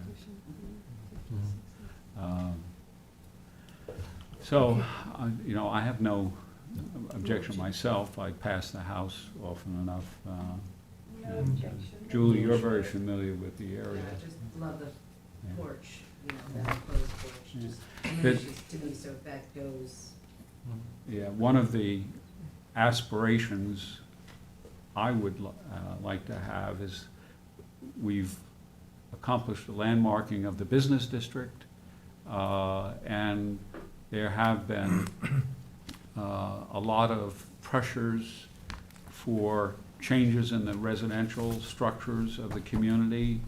The recommendation of the 2014 AKRF report did provide for a more comprehensive view of a larger historic district and preservation of the residential character of the community. And I think that, you know, I don't know when that might perhaps be proposed and all the work that goes into that be done, but that's one possibility too. And this house certainly would be something that would be encompassed or embraced by the historic district of that residential part of Bridgehampton.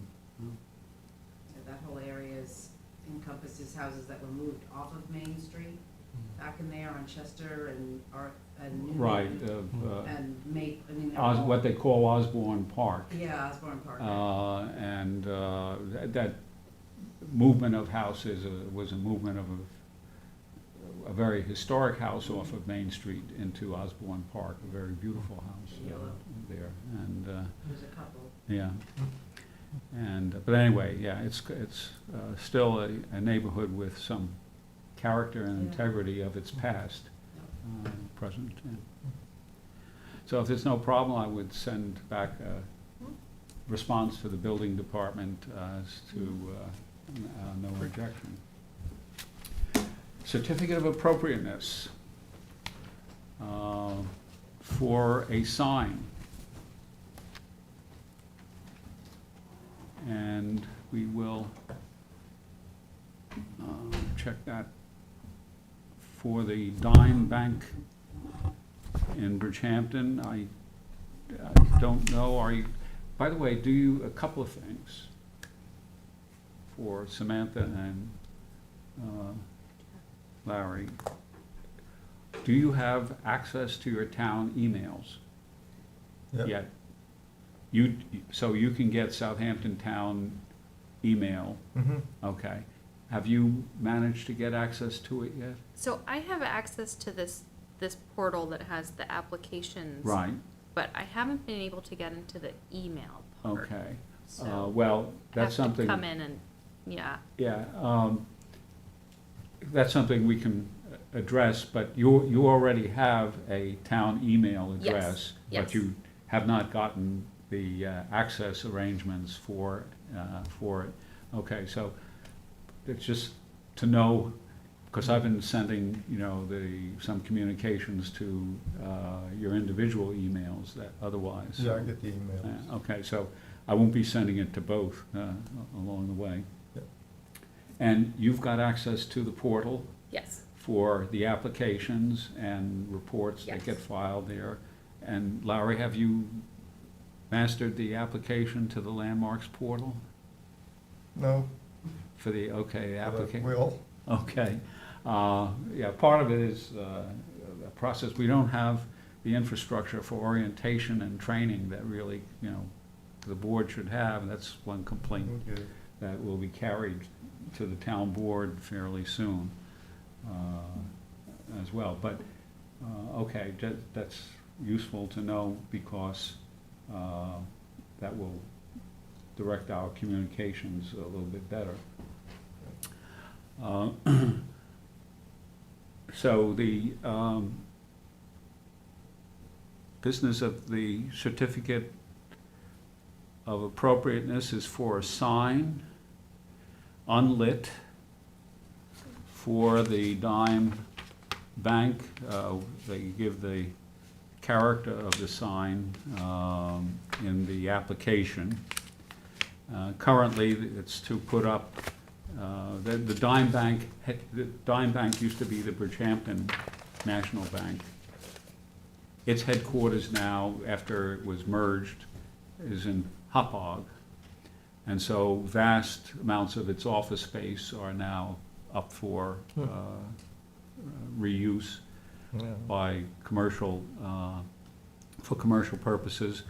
And so there is no sign in place on the front, and they want to put a sign for the dime bank and then have a sign where they can replace the plaques associated with whatever business might be renting their office space for their use. This is a simulation they have done. This does not exist yet. So it is placed, basically, the sidewalk leads to the front of the bank building there. But this is basically how it would look. Myself, they also have, quote, the dime sign on the facade of the front door. But this is how it would look to me, unlit. It's presentable. Size is illuminated. reasonable. Not illuminated, It's like. not illuminated. We want to, I just thought yes, because we do have applications coming that are going to carry maybe some unwanted illuminating characteristics. Size is appropriate, you think? Yeah. Yeah. Given the size of the And property, brick, basically brick supports, matching, hopefully matching the brick a little bit more. The character of the brick that they have is mottled in that simulation, while the building is, let me see if I can get for you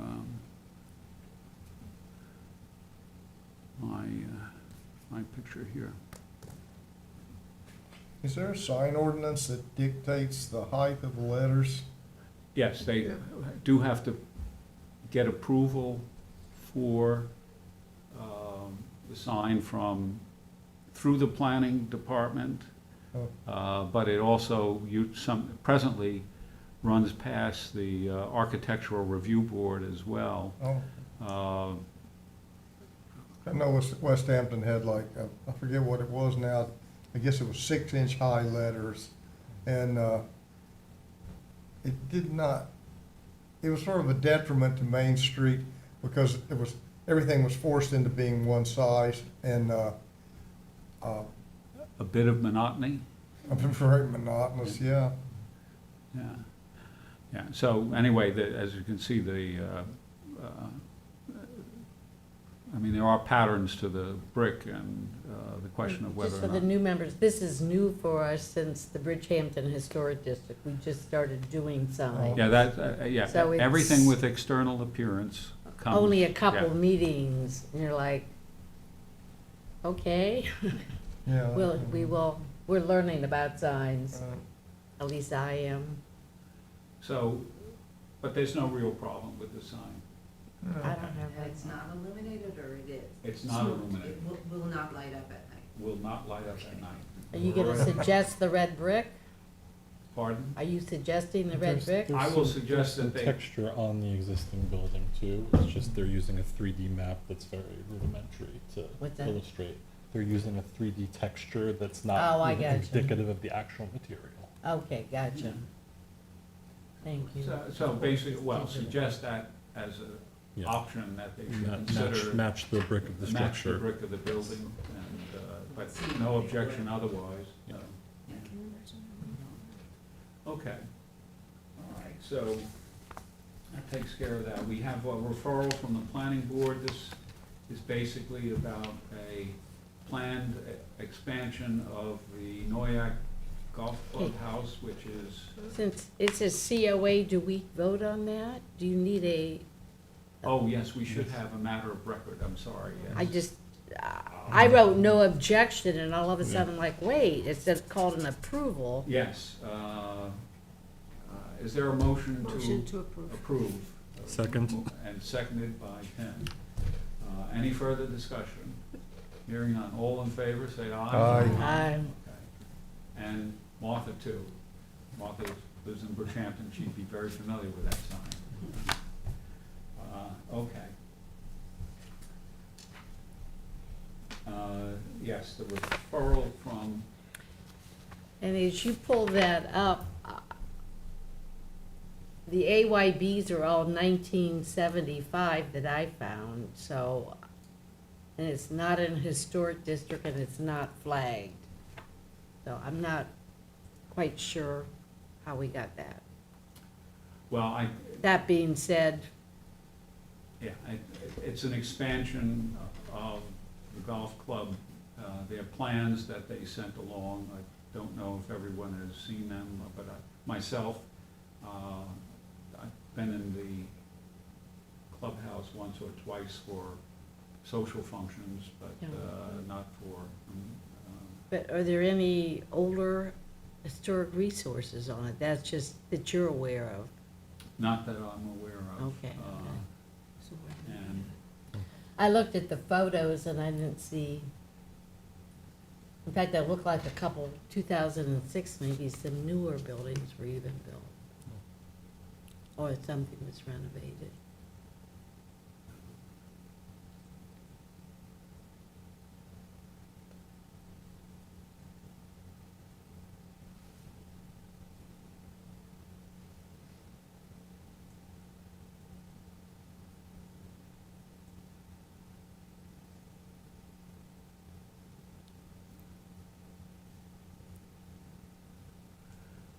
I think it basically looks just like an expansion of space on, and now it's got the, if I can rotate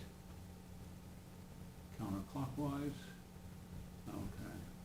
But basically, it's not, it's off the beaten path. The building is not particularly old, as Susan pointed out. And the planning department, the planning board found some reason to refer it to us, but I see no concern with it myself, and would just respond with a memo that there is no concern on it. Yep. Okay.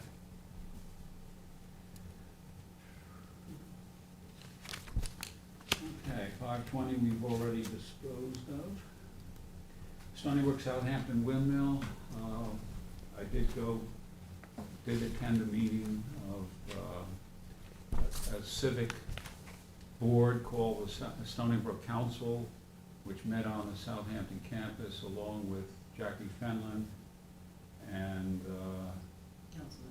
Councilman Schiavone, to just provide some acknowledgement that an arrangement that was being negotiated and worked on between the state of New York, the State University, and Southampton Town for the possible preservation of the windmill is in operation, and there was no official proposal on the agenda about it. Most of the agenda was about the plans for the entire Southampton Stony Brook campus involving housing, hospital, education, and cultural activity at large. So, but the chairperson did say that they'd be in support of it, that even though they didn't have a resolution there, they would have no problem at all with it. So we'll see where all that goes. There were some legal questions being investigated that have, since it's kind of a pioneering event taking place, it opens up all the little legal threads that might be possible problems, so that stuff is being investigated. I don't know if the Community Preservation Fund attorney was... He was there as well, right? Dan McCormick? Yeah, he was not there, though.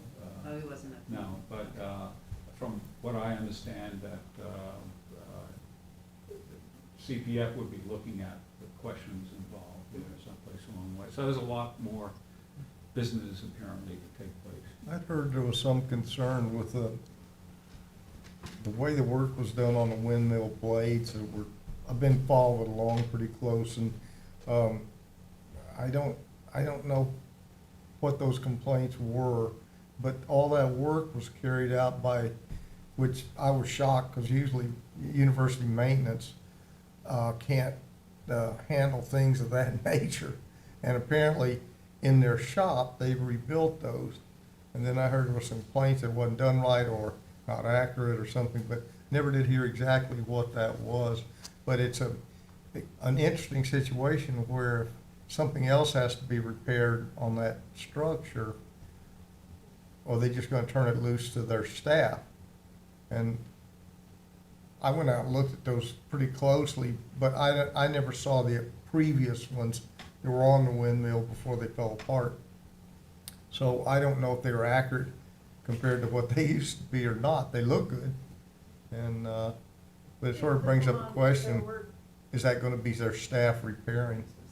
Yeah, well, Martha, you have something to say? Yes, they had put them on, but they put them on incorrectly, and they were so heavy, they were gonna pull the whole windmill down. But then they had to take them off and reapply them. And they had this $800,000 grant, which was spent on an engineer's report and redoing the blades, how they are now. So that's what happened with them.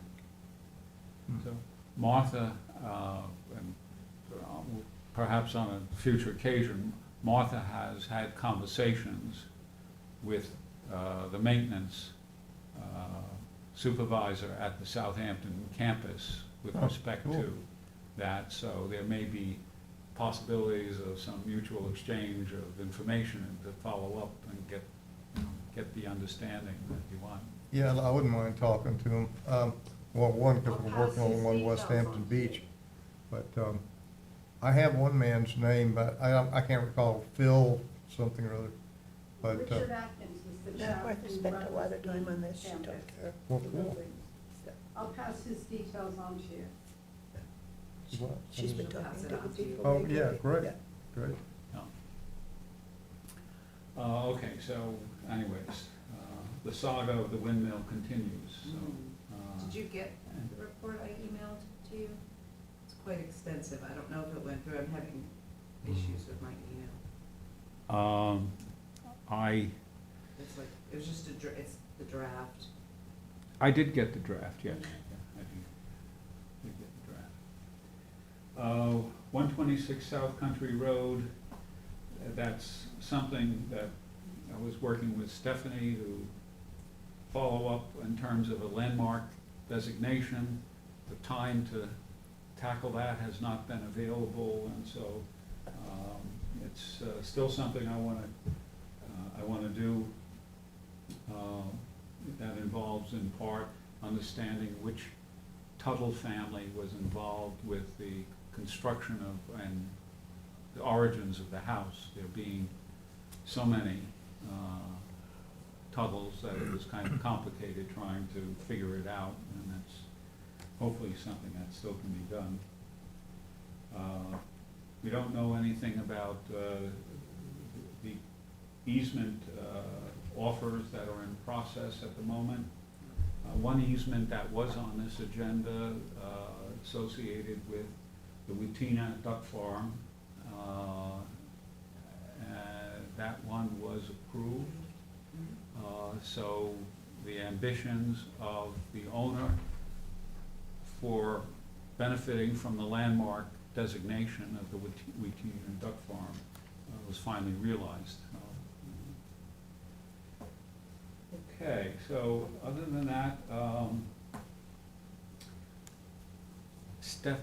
Vicki is been working on the certified local government report. Yes, I circulated a draft to everyone, so, you know, Great.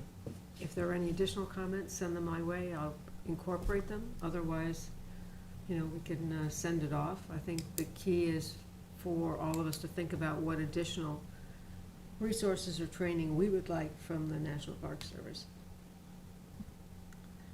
'Cause Or I was cer- SHPO, yeah. SHPO, yes. Because I certainly would, now is our time. This is our first report. We're a very new entity, so that we may get a little bit more attention from them. So why not take advantage of that? Yeah. Might I suggest that perhaps before it's sent to SHPO, that it be run by the supervisor's office? Mhm. And then should it be submitted formally by Dave Wilcox, or because it's a town document, or does it matter? I don't know. I would say, why don't you do it as a member of the Landmarks Board? Okay, all right. But I So will run at it the by mo- the yeah, at the moment, supervisor's yeah, office. Our, Okay. our problem is elevating the Landmarks operation to an institutionalized status in the state government, because everything appears and disappears with the members of the Landmarks Board, and we need to Right. have something, and that's part of the discussion. I have told the supervisor that, you know, I want to sit down with a work session with the town board to cover our activity and to, you know, set out things that might need to be addressed by the town board. So I said I need a few months breathing time to get my act, I said, get my act together with respect to all that. So, but I expect maybe in about 2 months' time, I might, you know, have that option. Okay. But what I do want is to collect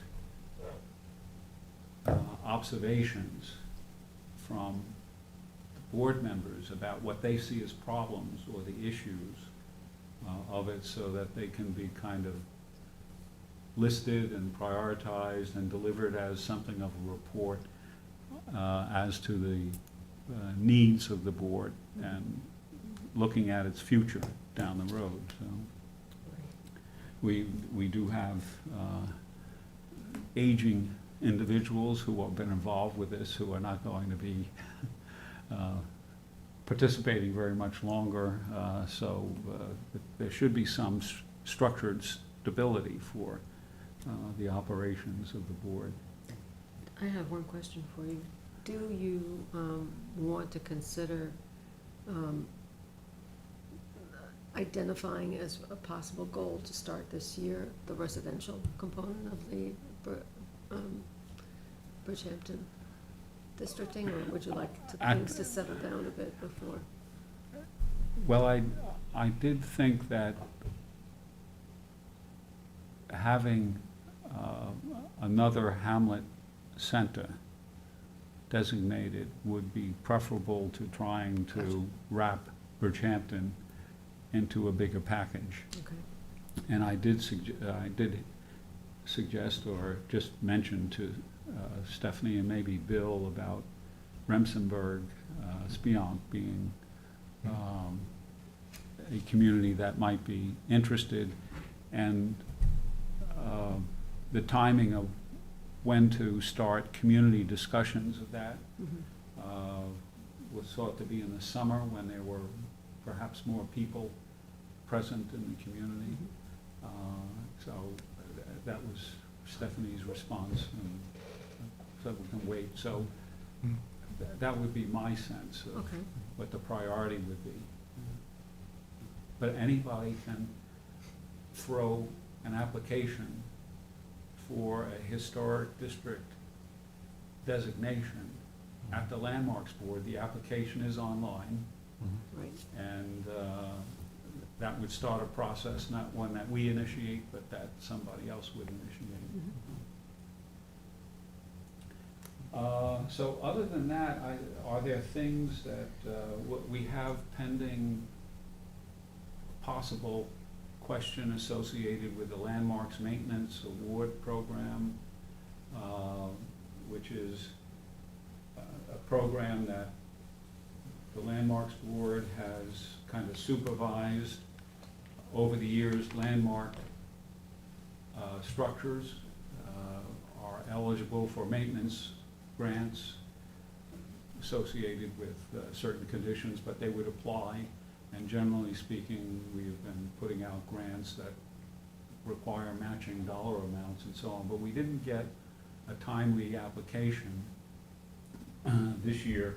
But there has been an application, some interest for the North Sea Schoolhouse. Schoolhouse, yes. And it got hung up on all kinds of paperwork requirements that were unfamiliar to the applicants. So I don't know what will happen to it. We'll deal with it if they ever get an application in on it, and to discuss whether it should be postponed till another year or whatever, but that's just something to keep in mind. Is that administered, that's through this board? How, Yeah. and there's, The board recommends to the town board a worthy candidate that's okay. been, and it used to be that it was just for private individual owners, and about 5 years ago, we changed the arrangement to allow nonprofits to apply for awards. It's a And, limited amount of money, and I won't explain it now, Ed can at some point, but Yeah. it's Just for, some money that was given to the board through the town, through a certain property, and we Then that go into the divvy it fund. up, but when it's gone, it It's doesn't gone. Yeah, self-replenish. right. yeah. So Okay. that's why the matching fund started coming up, because It was at a time when there was a need to really generate incentives for landmark designation to kind of keep the ball rolling, so that it was very useful during that period of time. Now things have shifted a little bit in terms of perhaps the need or use of that fund there, but it was created by a donation by a development of a large-scale property in the town of Southampton. And 250,000 went to historic preservation, and another 250,000 was 200 went to the Historic Burying Ground Committee. Yeah. the Historic Burying Grounds Committee, yeah, so. Yeah, so we split it, landmarks Right. and cemeteries. So approximately, I think, maybe 150,000 of it has been awarded by the Landmarks Board, and it's probably in the neighborhood of 100,000 that still could be used And as that's a straight incentive. grant, it's not a match or anything, you just a grant. Well, it does require a match. It's been the Okay. practice in recent years. Mhm. And, but that's usually on a dollar matching basis. But some of the original grants were not matching, and, It's at our discretion. yes, yeah. Well, it's our recommendation, town board discretion. Our discretion is to recommend that it be matched. By who? The owner? The recommendation? I mean, to match it, the owner? The owner Yes, would. they would have to. Right, yeah. Yeah. I mentioned that to the North Sea Schoolhouse, they want to do, they have problems heating the building, and they want to put storm windows on. They can't hold meetings in the wintertime in the building. So that was their need. They were going to apply, and all little paperwork issues came up, and so it's delayed. That's basically the project and where it stands at the moment. Do you have any questions or issues or things? I just had some, just really fast, I sent out the 2024 construction and demo list up to the last meeting. And as soon as I get your emails, I will send it out to Okay. the two new members, which reminded me it's probably time to update the contact list to have the two members. So I will try to take care of that before the next meeting when I get email addresses. Yeah. So it's just, we have our, internally have our information. Okay. Susan's one of her great talents is she's an excellent bookkeeper. Both Somehow I for- volunteered for this. You got it. It was easier when I started. Right. Yeah, But I think It's like when there were 5 a year. oh yeah, a few. I think it was your list that went into Vicky's report, wasn't it? And actually, no, Oh, I had to go back to all of the videos and agendas. is that the way you did it? Yeah, to make sure it was Oh. accurate, because it did change Oh, several, because we looked at some of the properties multiple times. And Yeah. so I had to make a determination as to Oh. what was the correct. well, thank you for, I didn't realize you had delved so deeply into Another the. bookkeeper, I guess. That's Yeah. an excellent report, Vicki, it really was. I got a notice for a Zoom meeting on planning and zoning. 2-hour during the day course that somehow was generated out of here, but I don't know. Do we normally get those or do those? I went ahead, That was I- from if Shippo. I have the time, I take them, and I did that one. And I'm on a planning board in West Hampton Beach, and we're required there to do like 3 or 4 a year. Right. Similar. Yeah, Yeah, and I don't mind, as long as I got the time, you always learn something, so, Yeah, that was a SHPO. huh? That was from SHPO. Yeah, This So it went, comes this went through on to us. Thursday that I booked for. Yes, Yeah, exactly. yeah, yeah. Just as another reminder, we are a certified local government, supposedly to meet some standards. That's in part what the report is being generated for. But one of the standards is an expectation that board members will acquire some training during the year. How much it's applied statewide, I suspect is rather loose, but in any case, the need for education is part of the package of being a certified local government agency. And we'll probably be hearing more about that as we go down the road. Yeah, yes, it came through SHPO, and I Yes. think Christine, or did you? Christine or David might. David did. Distributed, yeah. Distributed it, yeah. And But I we're- expect you'll find more of that coming. Mhm. Any further business?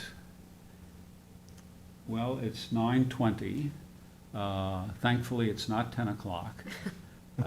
We've had 3-hour meetings just to make you aware that there are times when the lifting can get even heavier than it was tonight.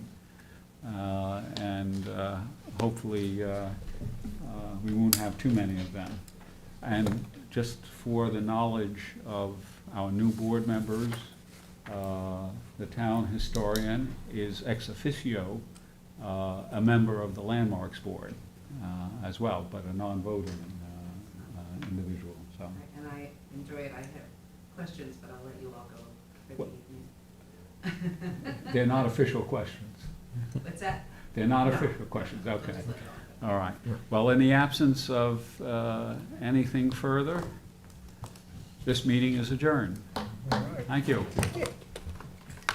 And thank you, Peter. Good night, Martha.